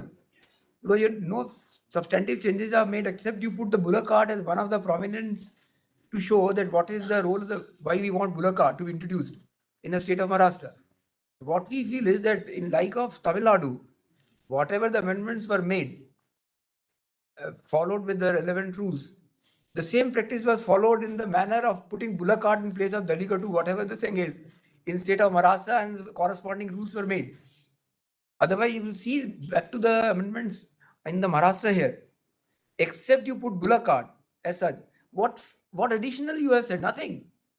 The substantive act of 60 remains the same. No, the distinction is, I can't follow that. This is only because what happened earlier when the matter came to this court, there was a ban first imposed by the central government under 2011 notification, followed by the state government in sequel there to put the ban. That ban was under challenge.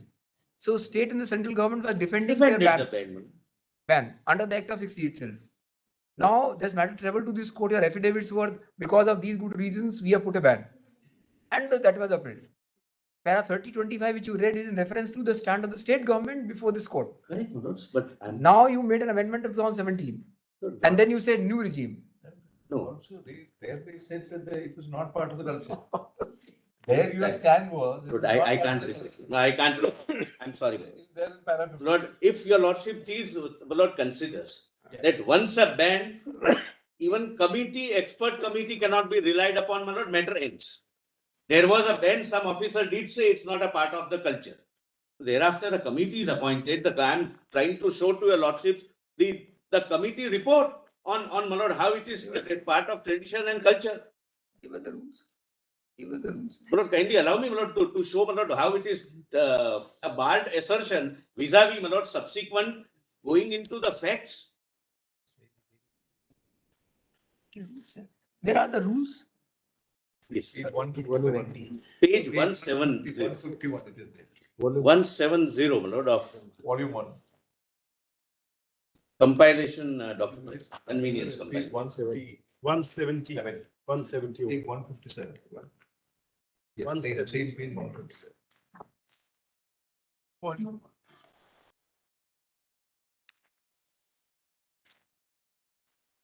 सवाल ही सारे.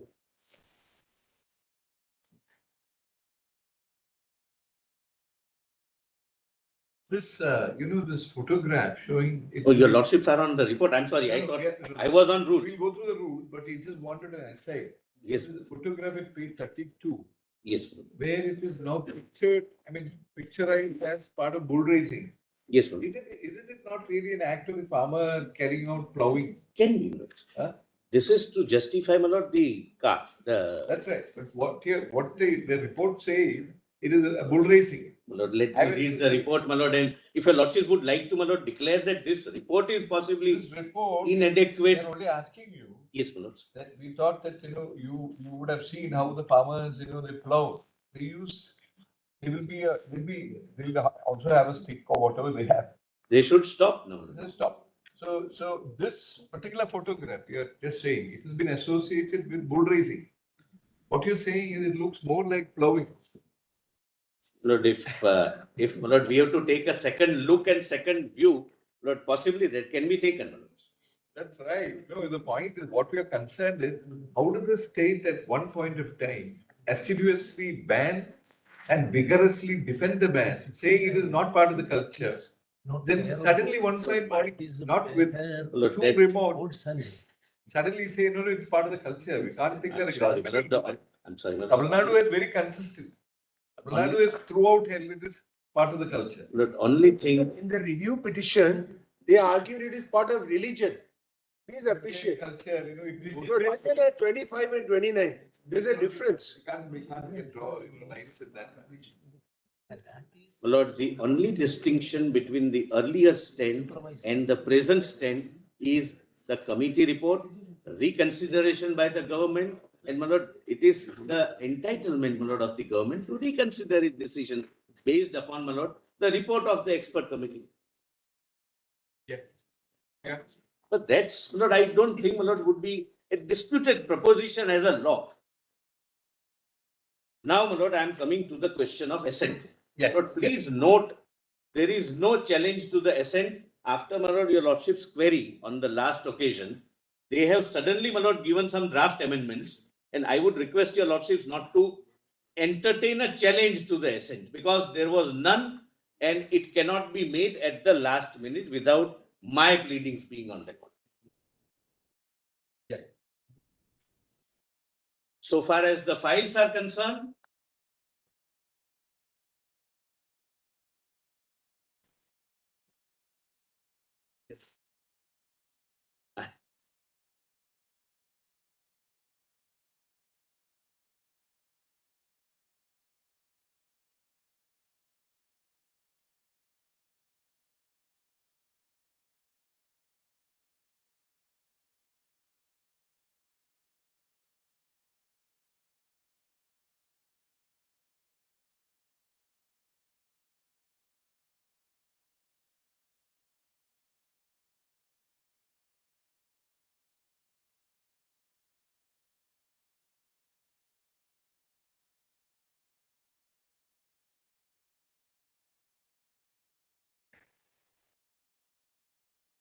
Yes, please go ahead.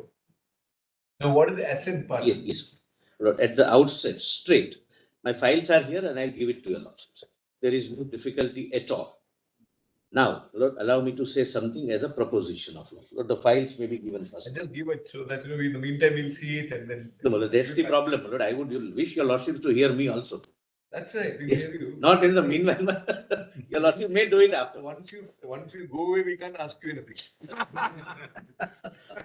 No, Lord, We need to get you here. on the lighter side. In Lord. life and life. Please don't go through it while I'm arguing. That's all I say, Lord, on the lighter side. No, otherwise we'll not be in a position But- to ask you.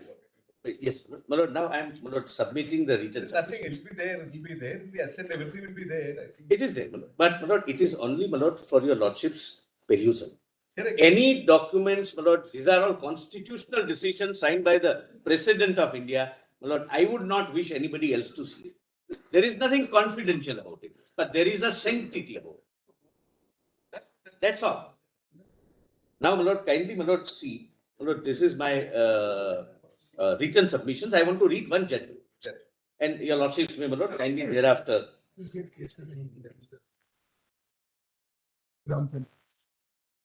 And this law, my lord, stands today. It has held the field, my lord, and is a good law. Well, just to assist your lordships, my lord, what would be the parameters within which your lordships would also be looking at the file? My lord, ultimately, your lordship knows, my lord, the presidential assent has its own constitutional sanctity. Not that it's not subject matter of a review, etc. I'm not pitching that high, but the parameters would be, my lord, the threshold would be very, very, my lord, high. Kindly come to page 21. Right side bottom is the pagination. Yes, we got it. Yes, my lord. This is, my lord, Cassere Hind, Lord, the landmark judgment, my lord, which deals with this. That's right, that's right. In the efforts. Morning we were taken through para 20, 25. Yes. Can I avoid reading it because we have read that? Yes, my lord. Kindly, my lord, come to 25, my lord, once again, my lord, for this purpose, assent, for the purpose of assent, my lord. In our view, for finding out whether the assent was given qua the repugnancy between the state legislation and earlier law made by the parliament, there is no question of deciding validity of such assent, nor the assent is subjected to any judicial review. Here also, there is no challenge to that. That is to say, merely looking at the record for which the assent was sought would not mean that the court is deciding whether the assent is rightly, wrongly, or erroneously granted. The consideration by the court is limited to the extent that whether the state has sought assent qua particular earlier law or laws made by parliament prevailing in the state, or it has sought general assent. In such a case, the court is not required to decide the validity of the assent granted by the president. That's right. In the present case, the assent was given, etc. Then 65.2. Article 254.2 contemplates. Lord, kindly, my lord, see para 27 of, my lord, it's not quoted here, my lord, but it's, my lord, I have given, my lord, that's, my lord, something relevant, my lord. My lord, it's crystallized for your lordship's assistance in the judgment. So we are listening. 2002. We have quoted it. Would your lordships like to, my lord, listen to it? I'll just read. Para 27. In this case, we have made it clear that we are not considering the question that the assent of the president was rightly or wrongly given. We are also not considering the question that whether assent given without considering the extent and nature of repugnancy should be taken as no assent at all. Further, in the aforesaid case, before Madras High Court, also the relevant proposal made by the state was produced. The court had specifically arrived at a conclusion that Exhibit P12 shows that Section 10 of the Act has been referred to as the provision which can be said to be repugnant to the provisions of the code and the Transfer of Property Act, which are so and so.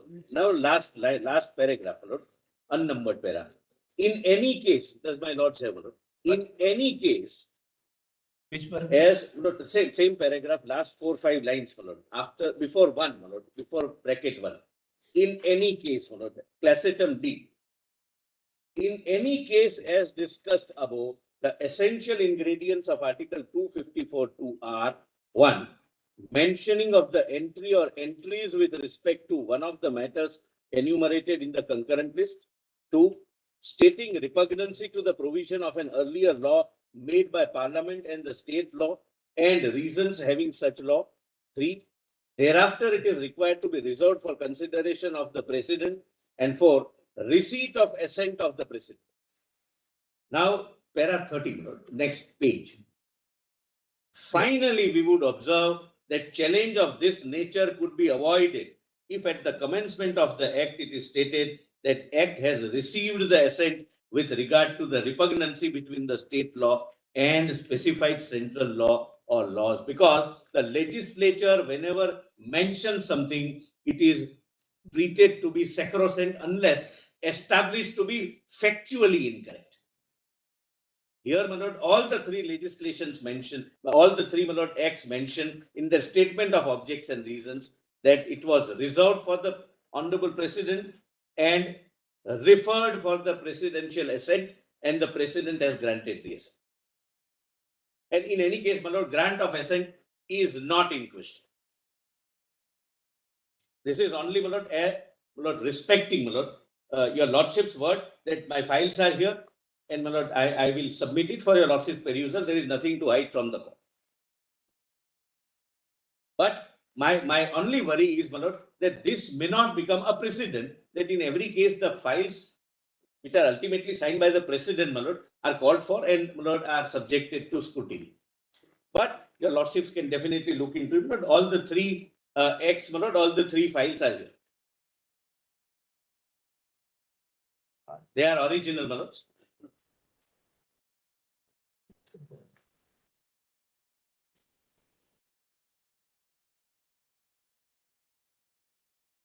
My lords, Karnataka, Tamil Nadu and Maharashtra. That's right. We'll just go through.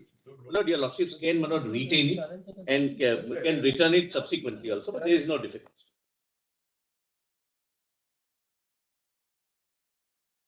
Yeah. Because multiple ministries are involved, their opinions are taken. Once in one of the matters, the opinion of the then Lord Law Officer, the learned attorney is taken. And my lord, it's thereafter, my lord, the Honorable President, my lord, one there are two presidents, my lord, because of the time gap, and all the three are signed by the Honorable President.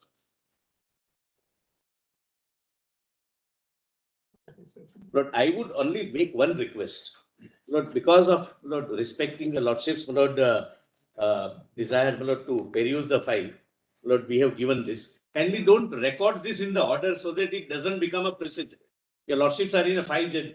I'm sorry, my lord. Lord, Lord, my respectful request is this.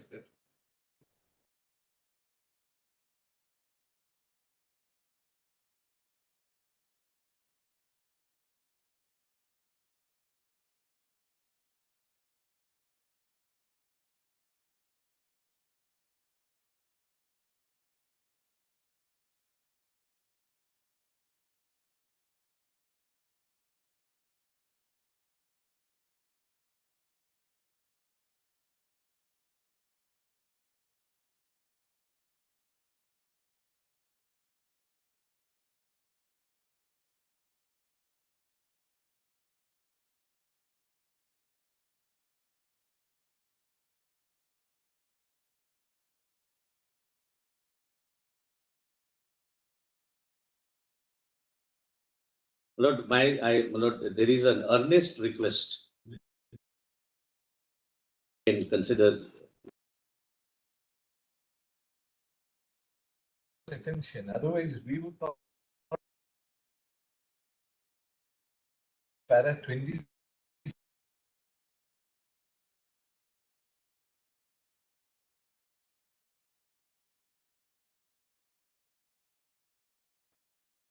You drew our attention, para 27. correct. And towards the end of that para, it is said, we do not think that in any case as discussed above, the essential ingredients are mentioning of the entries with respect to any of the Yes, I've read that. I've read. Then you said, stating the repugnancy to the provisions of an earlier law made by Parliament and the state law and the reasons for having made the law, thereafter it is reserved for the President and then. So we are only taken up with the first two. Lord, I know, my lord, I am before Stating the repugnancy. I am before the Constitution bench, and your lordship knows, my lord, this is not the statute we are reading. We are reading the judgment, and your lordship knows the ratio, my lord. So the ratio is in this manner.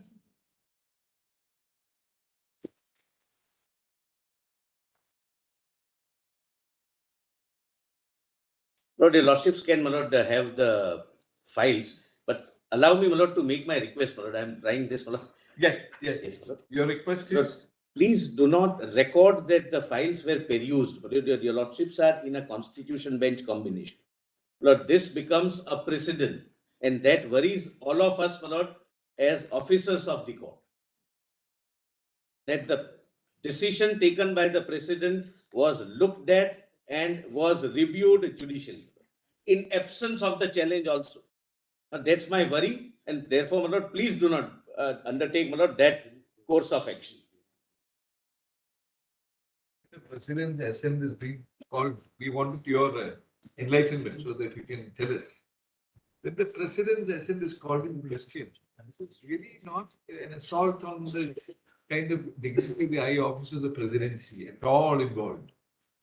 In a country which is governed by the rule of law and by a written constitution, we are just wondering what response you will have. You will certainly have a response. I would not rather give the response. Your lordship knows the law on the point. No, the point is only this. There is no question of lowering the dignity. There is a question of constitutional sacrosanct, So it is constitutional. never meant as an assault against the presidency or against. Lord, it is considered if it goes, my lord. Anyway, my lord, I will not. There's no challenge. There's no.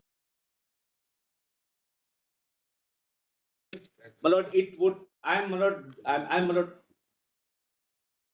77 is quoted in Kendrian in the submission very fairly. My lord, only one thing, my lord. My learned senior is right. Even if there is a challenge, your lordships will have to prima facie be satisfied that the assent is bad, and then only the files are called. My lord, my lord, I'm sorry for using this, my lord, but not to satisfy intellectual curiosity. My lord, these are all constitutional sacred things, my lord. Foundation should be there. Yes, factual foundation, challenge, and the prima facie case, so that your lordships can examine. I wonder which. I'm not taking this, my lord, as an ego matter. We only want one thing to know. Under which ministry does the prevention of cruelty to animals fall actually? Just we want to get you tell us. At that time, there was Ministry of Environment and Forest. Now there is a separate ministry. At that time, it was dealt with by the Ministry of Environment. Environment. We just wanted to know that. Yes. It's there in the file, my lord. At the relevant point of time, it was MOEF whose opinion was taken. And, my lord, this ministry which deals with the Honorable President is the Ministry of Home Affairs. My lord, aid and advice of the Honorable Home Minister is also there. My lord, there is a.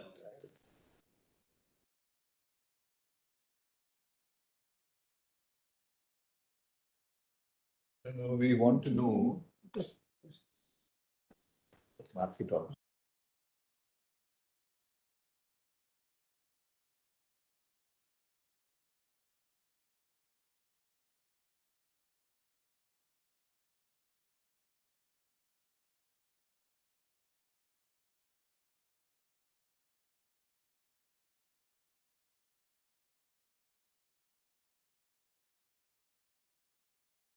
The law. We are Just factual thing.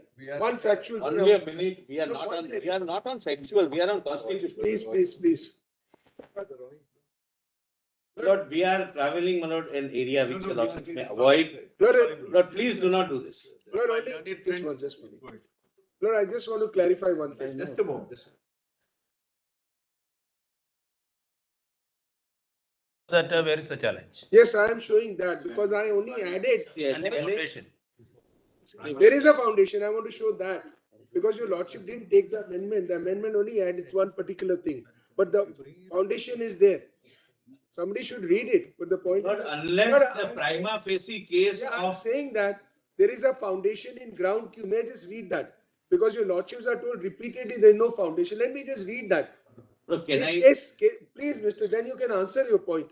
In Kesara Hind versus so and so, this honorable court held that there can be no concept of general presidential assent, that the president ought to be properly informed of the possibility of repugnancy and the extent of the same.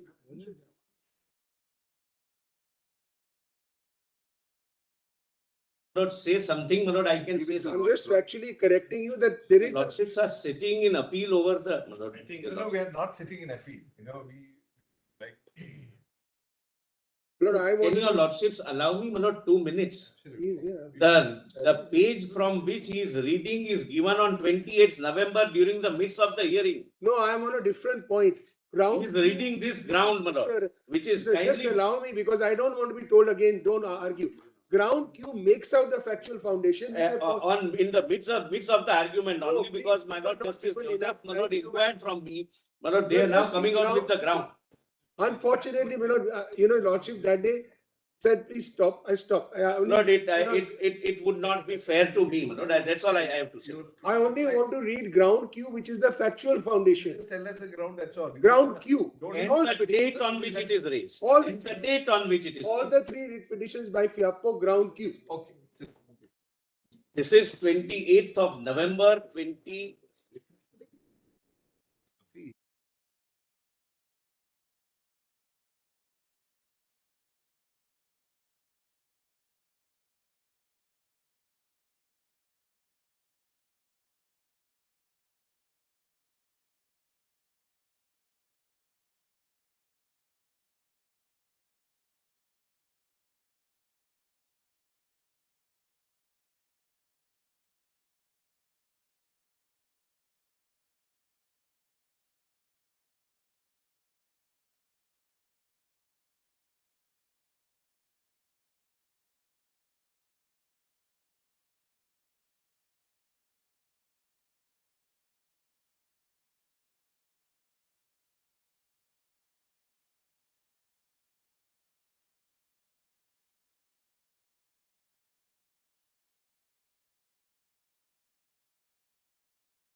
Advice given by the Council of Ministers, which is constitutionally prohibited from court's examination.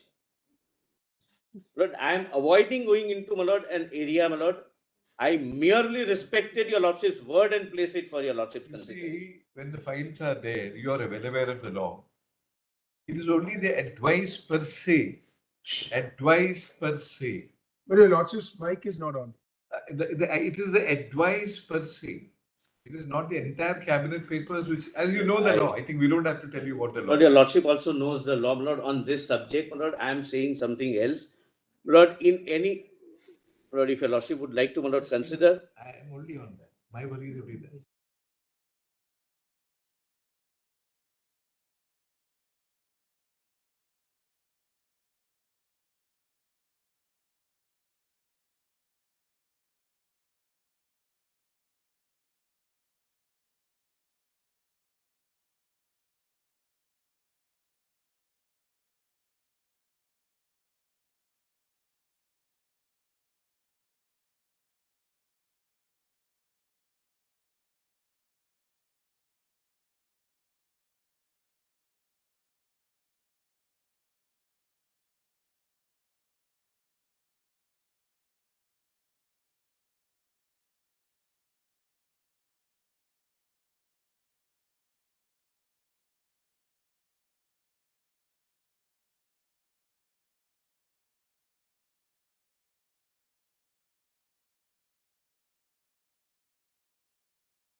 what is troubling us is only one aspect. And our problem is whether putting that question to you will sort of be a constitutional sort of heresy to sort of ask you that question and elicit an answer will involve disclosure of things which It would, my lord, and it should be avoided. And one more thing, my lord, with profound respect, Lord, whenever a constitutional decision is not even in question, I hypothetically assume it is in question, what will be the procedure, the rule of law which your lordship said would follow? A factual foundation that this is bad for ABCD reasons. Your lordship's prima facie satisfaction that yes, it appears to be bad for ABCD reasons. It is only thereafter that the court would call for the files.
I suggest, Lord, Lord, I would wish to, my lord, address your lordships on this question, my lord, in absence of any challenge, suo moto, whether your lordships, my lord, would be. Sumoto will not do it, but there is a challenge. There is a challenge. Lord, I have repeatedly said, possibly I missed your lordship's attention, that that challenge was after your lordships indicated on 28th of November. I would like to file my reply, my lord, and address your lordships on the contours of the jurisdiction. It was not there earlier, prior to that. Not the original petition filed 5 years ago has that pleading. In the amendment, I only added one sentence. If your lordship doesn't want to allow the amendment, it's okay. But ground Q makes it very clear, my lord. I'll read it out because my learned friend possibly may not have read it. It says in Kesar Hind, etc., this honorable court held that there cannot be no concept of general presidential assent that the president ought to be properly informed of the possibility of repugnancy and the extent of the same when seeking his assent in the passing of the ordinance. Therefore, it is clear that if the repugnancy contained in the act was not communicated clearly to the honorable president, it is open to the courts to interpret whether the due process has been followed. So the factual foundation is there. No, but somebody has to. There- No, there is not a factual. There is no foundation. factual, this is just I'm a saying- bald assertion, my lord. This is the Make statement it of the un- law. It's a No, statement please, of let me the factual finish. foundation. But this is not fair. Right through, it's always No, this interruptions. is not, I have not interrupted anybody. Lord, You are even when, no, I'm sorry, Mr. Sibal, don't say that. Yeah. We don't have the information about the president's assent. How can Lord, we your say lordship, it was would your not there? lordships, my lord, We can only hear us, my lord. speculate. We can only speculate. Would your We have lordship, speculated and we say it's open to your lordship to interpret it. I'm not even asked, my lord. speculation is not a ground, my lord, to make out a challenge. There is no challenge. They have made a statement of law in ground Q. That this should be, in absence of this, it cannot be, that's all. If your lordship. Yes. Lord, then, my lord, your lordships, may, my lord, we would address your lordships on this.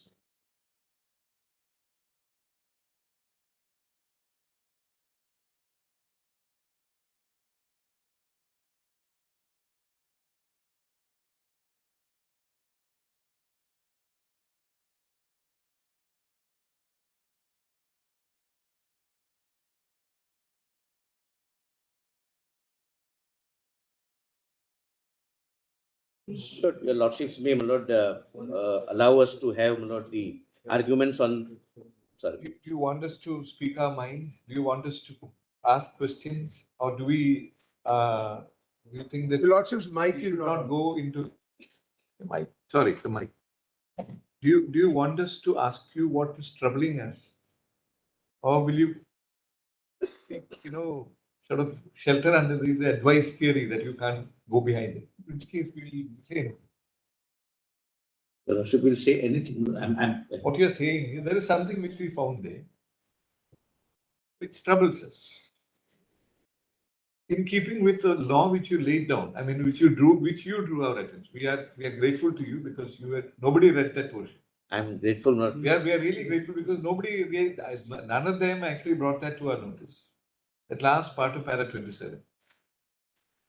The ones that is brought to our notice, what we saw is what troubles us, so that we keep. But I would like to address your lordships whether the file can be gone into in absence of, Lord, any factual foundation being laid. I'm not concerned with this case. I'm concerned with, my lord, the rule of law being prevailed, my lord, on both sides. Yeah.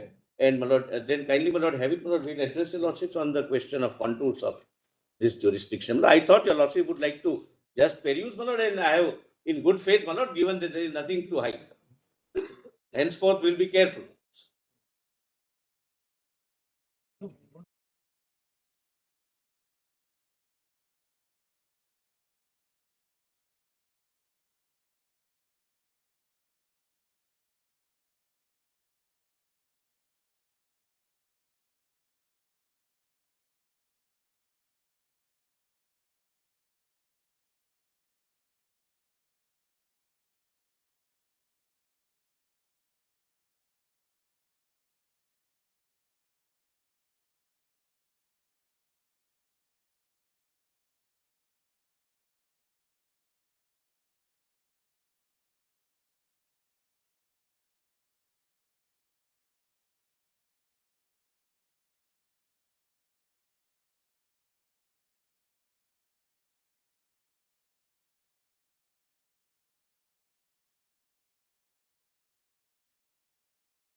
Argument.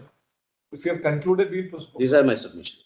These are your submissions. And if your lordships are going to, my lord, examine this, I would earnestly request, my lord, to allow all of us, my lord, to address on the question of contours of court's jurisdiction. All right. It was, Lord, by way of, my lord, profound respect that your lordship's wish was, my lord, fulfilled, without, my lord, going into that question. But Mr. Mehta, do one thing, give it a short brief in writing also.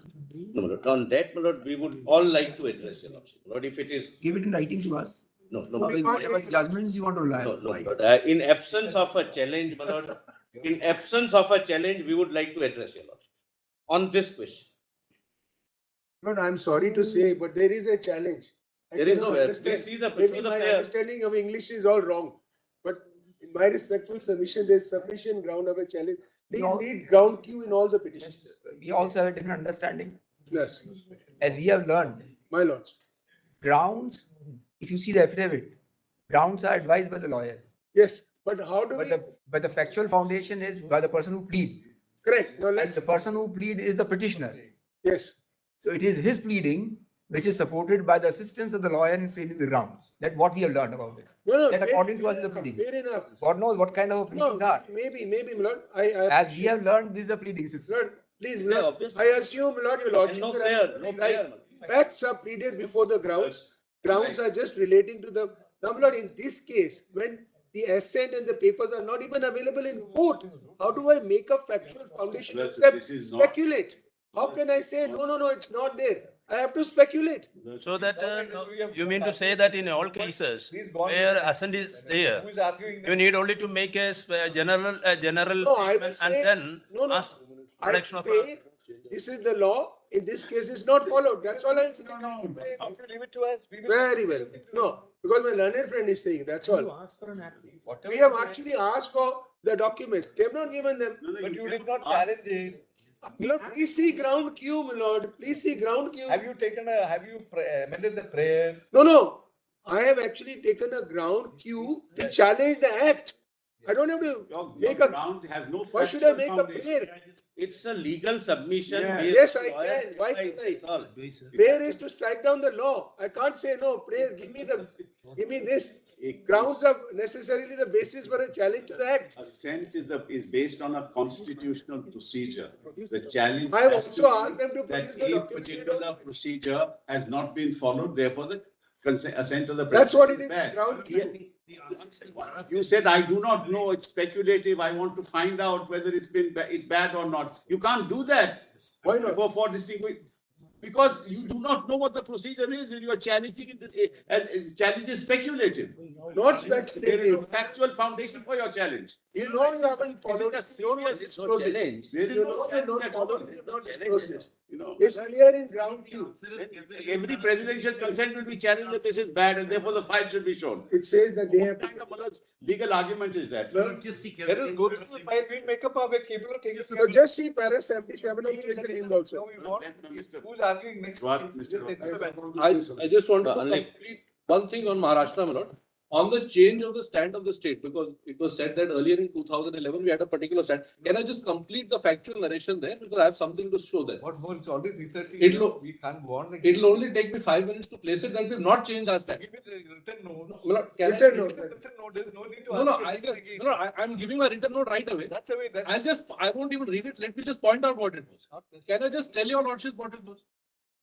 It'll just take me a minute. In 2011, Yes. well, I'm just telling your lordships, I'll put it in a draft. Now, my lord, your lordships in Nagaraj showed para 25, rather saw para 25 to 29. Hold on. We'll go through the file. I don't think the problem, when we see the file in greater detail, the problem is the issue which we raised may not be there. That's right. That's what I thought. We will let us go through it. Yes. Please. My lord, this is what I was saying. Sorry, your lordship. Doesn't have this.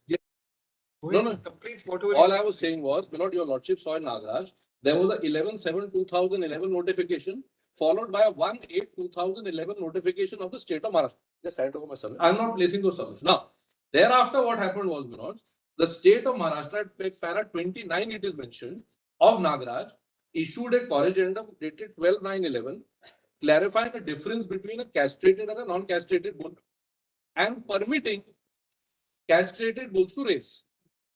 Now that was challenged before the Bombay High Court, and the Bombay High Court passed a judgment saying all bulls should be treated equally and they should be banned totally, and that the state was directed to notify. Therefore, my lords, this 20th/4/2012 notification came. Now the matter travelled to your lordships court, Supreme Court, and on 15 February 13, the state said, no, we don't want the ban. Therefore, with conditions in the order, the ban was overturned and racing was allowed to go on. Yeah. That is what I wanted to tell your lordship, that therefore the state of Maharashtra has never changed its status. Those orders, my lord, your lordships will find in Maharashtra's volume 6 compilation at page 4 to 7 and 12, to say that Maharashtra had always taken a consistent stand. It's not that we said at one point there should be no racing and later that there should be racing. I've also given a more comprehensive note, but on this, please permit me to give 2 pages. Yeah. All right, oblige. Yes. Lord, I have 2 submissions to make. One is, my lord, in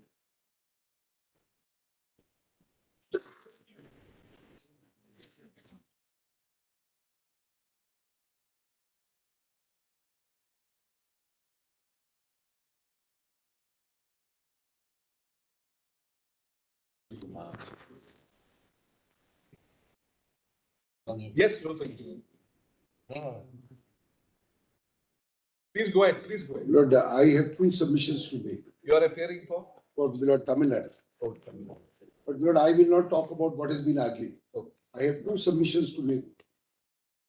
One is in respect of Nagaraj, and one is in respect of the current scenario. That's In regard to Nagaraj, is my submission that Nagaraj, my lord, does not lay down correct law.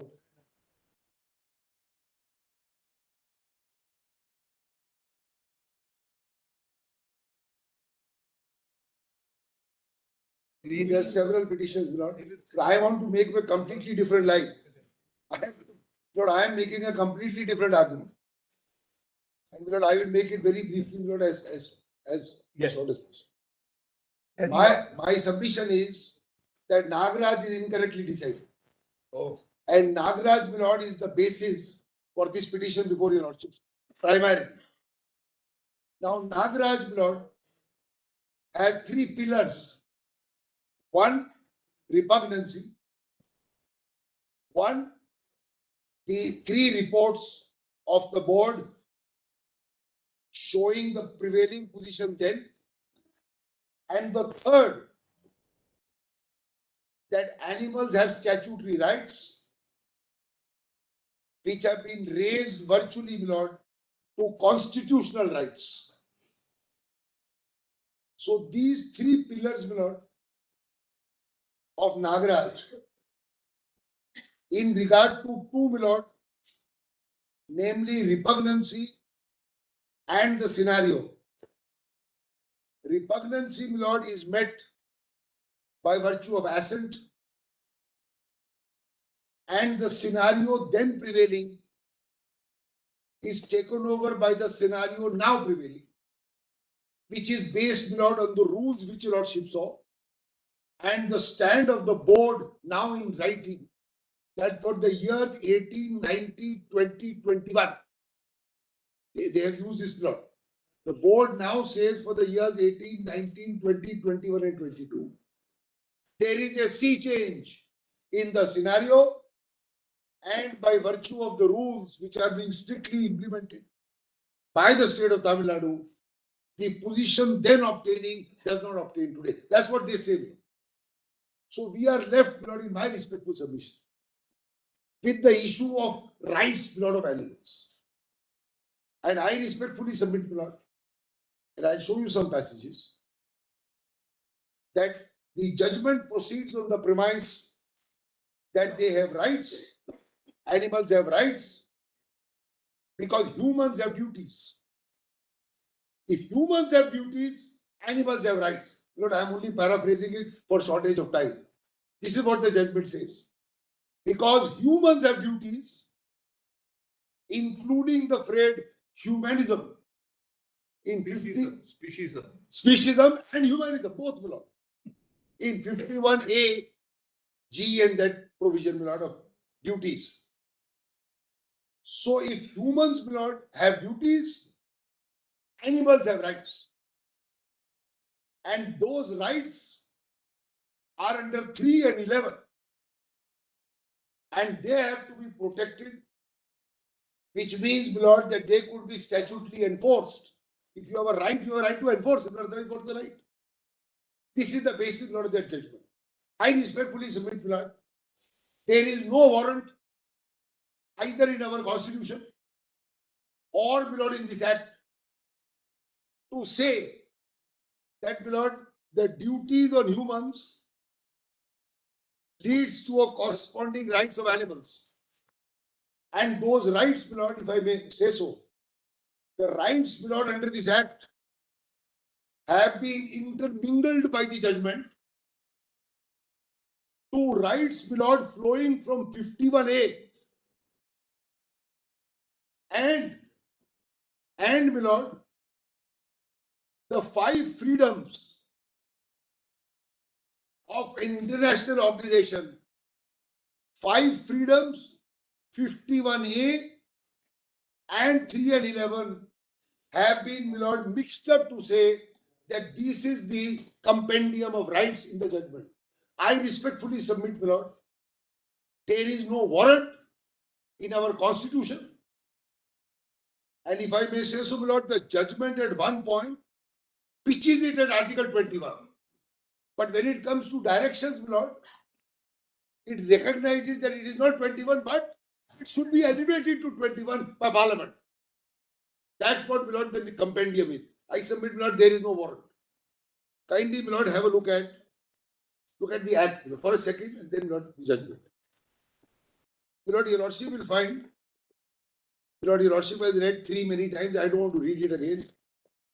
It talks about, my lord, unnecessary pain, etc. Yeah.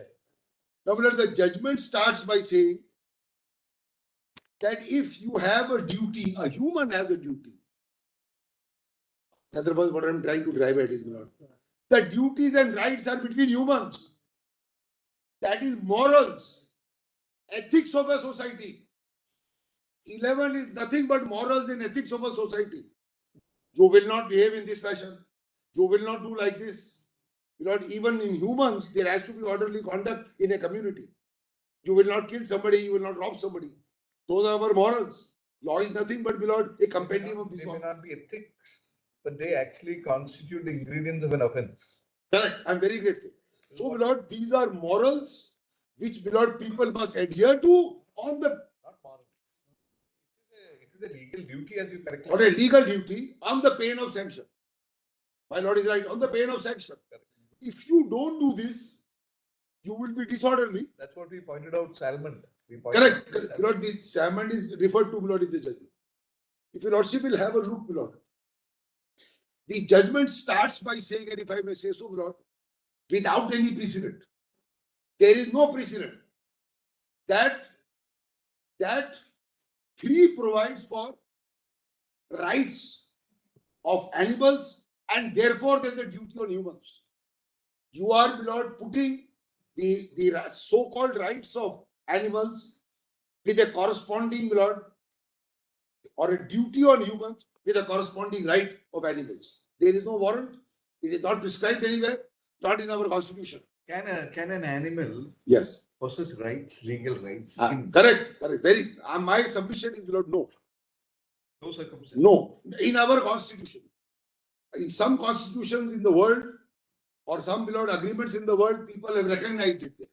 Does entry 97 of list 1, which is a residuary list for parliament, Yes. clothe the parliament with regard to legislative power to make laws in respect of matters which are not found specific? Of course it can. Of course. So can animals, we are again asking you, be the subject matter of... It can if parliament so decides. No doubt. But parliament has not decided. Parliament has not decided either by this law, my lord, or by the constitution. And importing. Parliament can create legal Of course, parliament can, no doubt about it. And, my lord, your lordship, remember, there is a word of advice in the last portion of Nagaraj that we expect Parliament to do this anyway. No problem. That the Lordships have said, Parliament may not. There can't be a mandamus to Parliament to do this, that, and the other, but that, we were not on that field. I am only saying, at the start of this judgment is that 3, which is an injunct, really speaking, on a human being. It's an injunct by society which is represented by Parliament. That look, when you exist in nature in this world, this is how you will behave. And if you don't, as my Lord rightly said, it will be on pain of sanction. But that does not mean that a human being, by virtue of this injunct or duty or morals or duty, whatever you call it, will give a corresponding spring, a corresponding right in an animal. Otherwise, the law would have indicated so. Contrast it now. Fundamental duties and directive principles are not enforceable in the court. They exist for humans. They exist for citizens. So even citizens in this country cannot enforce fundamental duties or directive principles against the state. Because Lordship knows, I don't need to read them, from 39 downwards, adequate livelihood, adequate health, adequate this, that, you can't have. You strive for an ideal world, but it cannot be enforced. If a fundamental duty or a directive principle cannot be enforced, and it is elementary, settled law, you can give lots of judgments, but Lord knows it better than I do. If fundamental duties, and directive principles cannot be enforced by humans against humans or a state, which is state is also a body of humans. If that cannot be enforced, how is it that the rights are contemplated of animals which are intermingled and interspersed with fundamental duties under 51A? That's what has happened here. If I may say so, the judgment is overbroad. It's overbroad. It forgets the distinction between rights and duties. There is no such thing as between men or humans and animals. And it just proceeds on that. There is no precedent in Indian law or the Constitution. That's how it has proceeded. No, have a look at 11 for a second. See 11, See, beloved. So this is an injunct on the human. Don't do this, don't do this, don't do this, don't do this. If you do this, sanction of law in 11. Beloved, have a look. If any person beats, kicks, overdrives, employs, etc., or causes unnecessary pain, etc. But beloved, keep going further. Keep going further. See, beloved, C. Willfully and unreasonably administers. See, beloved, F. Keeps for an unreasonable time an animal chained. How are we going to be enforced? They are ingredients of offences. No, They are really ingredients of offences because shall be punishable. I'm going to read that. I'm only trying to say that. An animal can't come forward and say that I'm being unreasonably chained. But Lordship is perfectly right that it is, beloved, an injunct on you. If you do this, you will be punished. No problem. Somebody on behalf of the animal can come. Beloved, with great respect. That presupposes the point that the animal can go to court. No. Beloved, it's like an attorney or somebody else. We are putting it in a different way. Yes. That just because the animal cannot go to court itself for himself or herself. I appreciate. I am only saying, Lord, there must be a foundation in the law or the Constitution to say. On that we have. Yes. Are you saying that the animals are they are not having any enforceable right, and therefore somebody cannot come forward to enforce it? Right. When they are not having any. No, I am saying they don't have any right. That is what I. Enforceability, Lord, is a second. They have no right. Because you said that the fundamental duties and directive principle, even the human beings cannot enforce. My Lord, I'm grateful. That's why I'm drawing. That is Lord, I drew that. Yes, you're right. I drew that example because this judgment has, Lord, intermingled fundamental duties into, Lord, this 3 and 11. There is no basis. give you two examples, two further examples, Right. which perhaps take your argument forward a little. I'm grateful. There are laws which prevent, cutting of trees. Correct. Trees have life. Yes. They also have life. Correct. Can it be said that trees have rights? This, Lord, I was going to say that. Take, for example, You had the Chipko movement take water. 4 years ago, Lord. You take Yes, your Lordship is right. No? supposing the effluents can't be, put into, ocean or whatever it is. Do the ocean, will nature have rights? Correct. Is it, or is it an ingredient of an offense? It's ingredient of an offense. You spoil environment, sanction of law. Spoil an ocean, sanction of law. Otherwise, Lord, it'll be an anathema to our the way we think. It's all humans. This is how it is. Humans have to live in an orderly form, which is the society. These are rules. As my Lord rightly said, you spoil this, you'll face sanction. You do this, you'll face sanction. There is no right in that tree or grass or a vegetable that you are cutting it, Lord, at a particular time. You can't do that. The judgment will not be great respect. Call it per incurium, call it sub silentio. I don't want to get involved in that debate. There's not much time.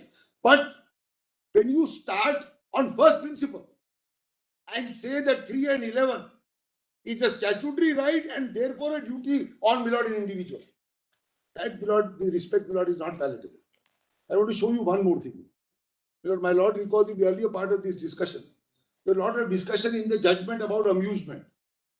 Nagaraj only talks about amusement, Milord. Doesn't talk about, Milord, culture, tradition, whatever.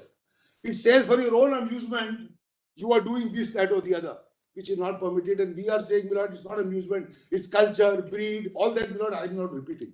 But I want your Lordship to have a look, Milord, at, Milord, this M, subclause M, 11M, Milord. I just read M. Yeah. So, Milord, 11 will start one by saying, if any person, then we go to M. Solely with a view to providing entertainment.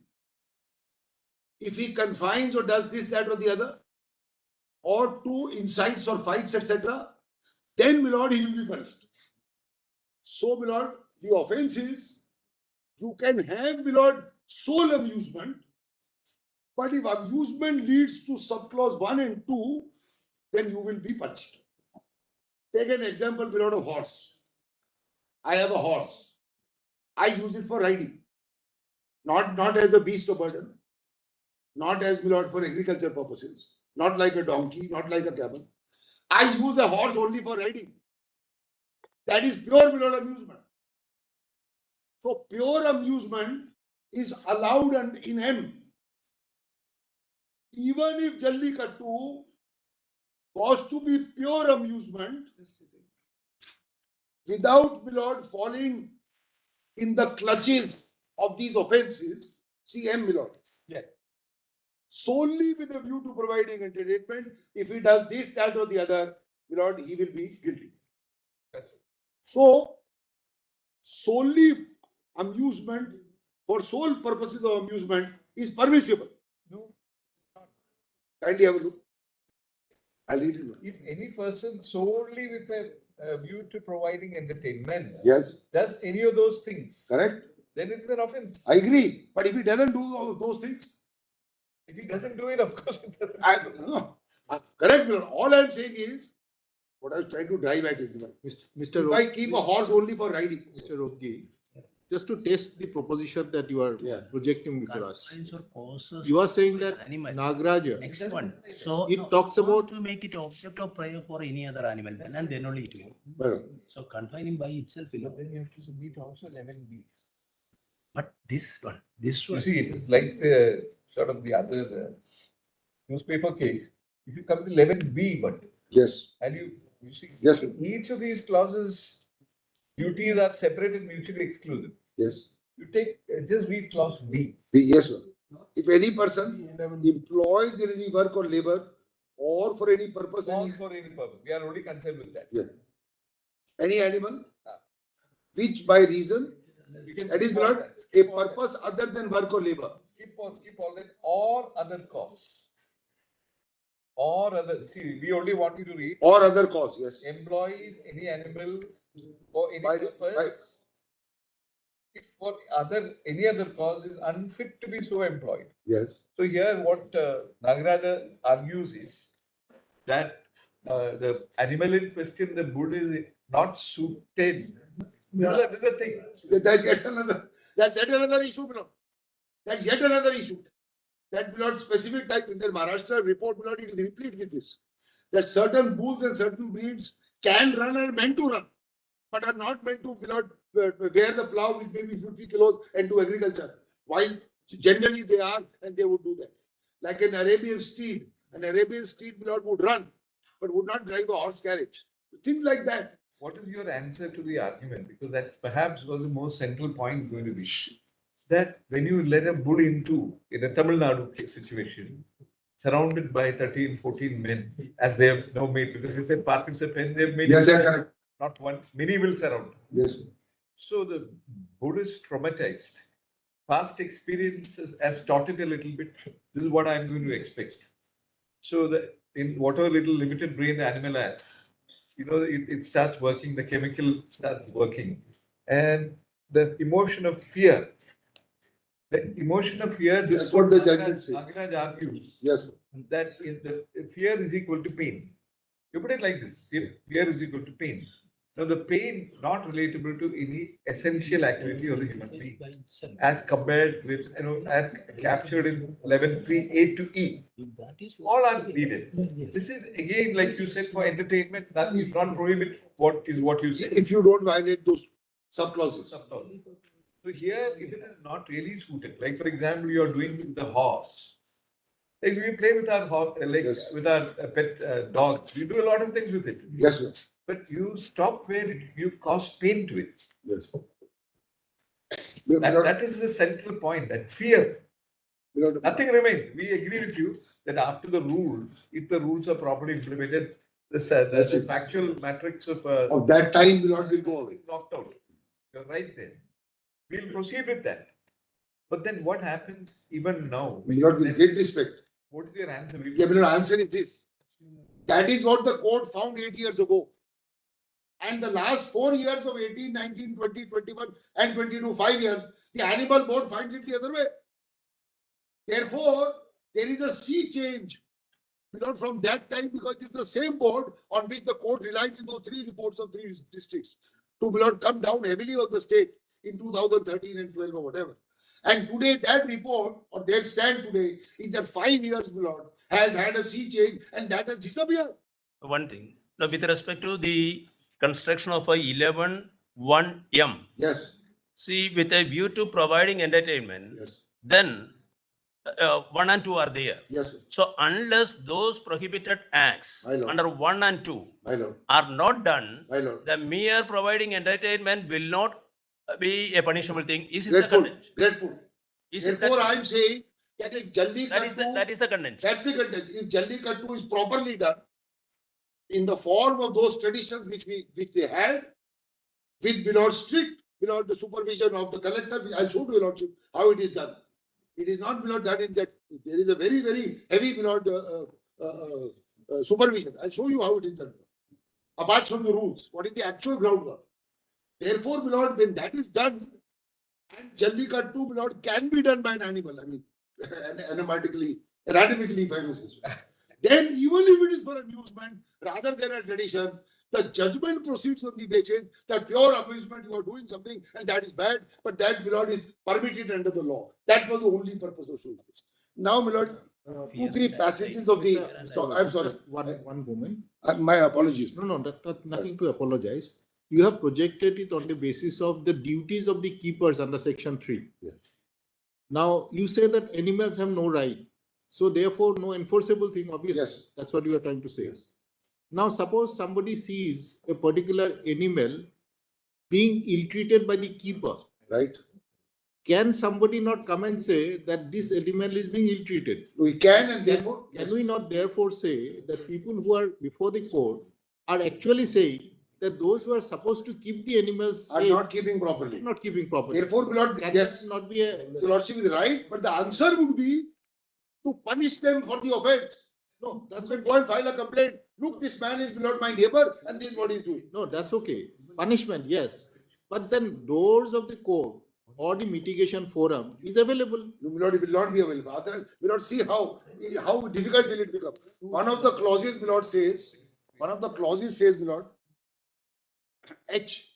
HCH, being the owner of an animal fails to provide animal with sufficient food, drink or shelter. How is it enforceable? What does shelter mean? What does drink mean? What does sufficient food mean? My lord, it's impossible. Therefore, in a given case, if somebody finds that an animal is being starved, he can go to a court and say he's starved, punishing. That's it. But to that extent, the person can come. After all, what is he projecting?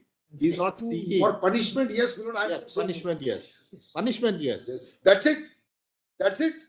Cannot go forward to say these are statutory rights. Statutory rights will give duties. Duties will give 51A. 51A will give 5 freedoms. That's how the amalgam is grown. He will not put it on that. Right.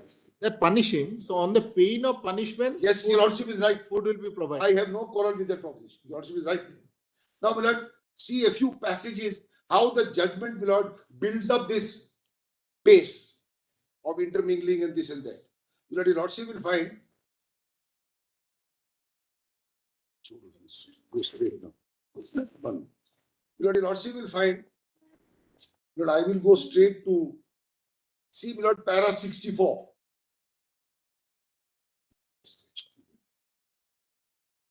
Before para 64, one thing I want to say.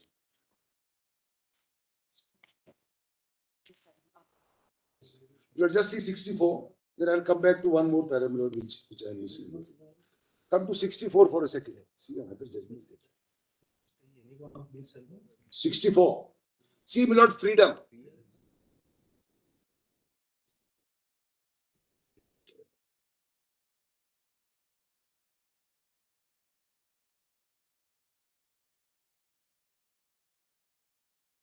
Lord 64 says guidelines of the World Health Organization of Animal Health, which is in 63. Yeah. Kindly turn to below page 590. Paragraph 64. Para 63 and 60. Yeah. Below 63 talks about World Health Organization of Animal Health, OIE, of India, of which India is a member, acts as the international reference organization of animal health. Now let's come to freedom. I'm straight away going to freedom. Chapter so and so recognizes 5 freedoms. Freedom not for animals, like freedom from hunger, threat, freedom from fear, distress, physical, thermal discomfort, freedom from pain, freedom to express normal pattern, etc. Now these 5 freedoms are now judicially imported into 3 and 11. Your lordship may see straight away. I'll pause here for a minute and go show to your lordship the direction. Kindly, my lord, have a look at the directions at page 601. See, my lord, for this purpose, 91.2. This is relatable to para 64. Kindly note that, my lord. Kindly note, my lord. Para 64 is relatable to direction 91.2. We declare that the 5 freedoms, sorry. Yes, you. Just go 601, 91.2. We declare that the 5 freedoms referred to earlier be read into 3 and 11 to be protected and safeguarded by the government. So a mandamus is issued by my lord reading these 5 freedoms for no real rhyme or reason into 3 and 11. 3 and 11, my lord, are not being declared unconstitutional, so that you have to read into something, you have to read down something, you have to uphold something. None of those clauses.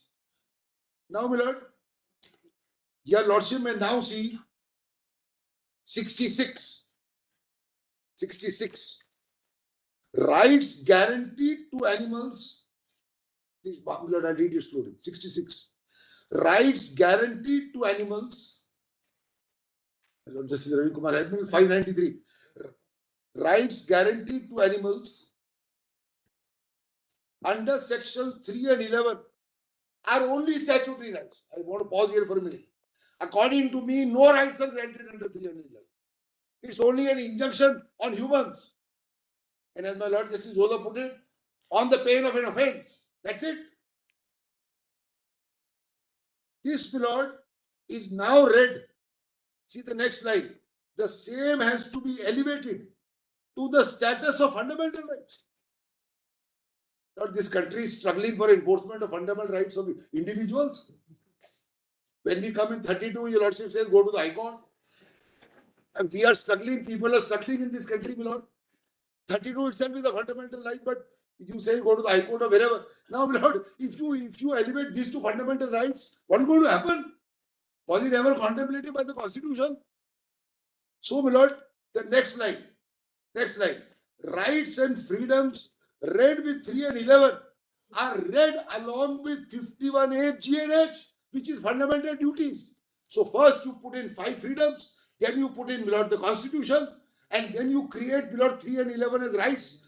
With respect, each one of those steps is wrong. And therefore, my lord, last line, it says 51A, G and H is the Magna Carta of animal rights. So where do we get animal rights in 51A?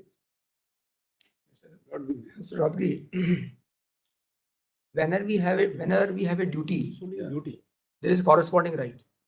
In humans. So the structure of duties, That is also not corresponding with rights. my have lord, been that is followed. also no, but that is also not absolute. Duties are there in 51, my lord. There is the right to enforce. So it is not, my lord, it's not, my lord, A is equal to B and B is C, therefore A is C. It's not one of those. No, there is a difference because 51A right or duties. Yeah. They are not coupled with punishment in default. Okay. Whereas these duties carry a sanction that You know, they carry a sanction, so sanction will be applied. No problem. Sanction will be applied on the human because it is being made by humans. It will apply to humans. then what is really a difference between suppose you call this the right not to be maltreated. Yes. Why should it No, not there is no right to be maltreated. Put it another way. right not to be maltreated? No, there is, it would not be a correct phrase. The phrase would be that the human being had no right to treat somebody. That's it. It is not a right vested in somebody else. Right? Because of this, it follows that I should not be maltreated. That's the error of the judgment. The judgment proceeds on the basis that if this is the duty of humans upon sanction of an offense, it automatically means that there is a right in the animal. And that right is intermingled with 5 freedoms and then intermingled with 51A. None of that, with respect, is a part of our jurisprudence. One more passage I left. Last lines of 64. With great respect, I should have read it. Last lines of para 64. They're very critical.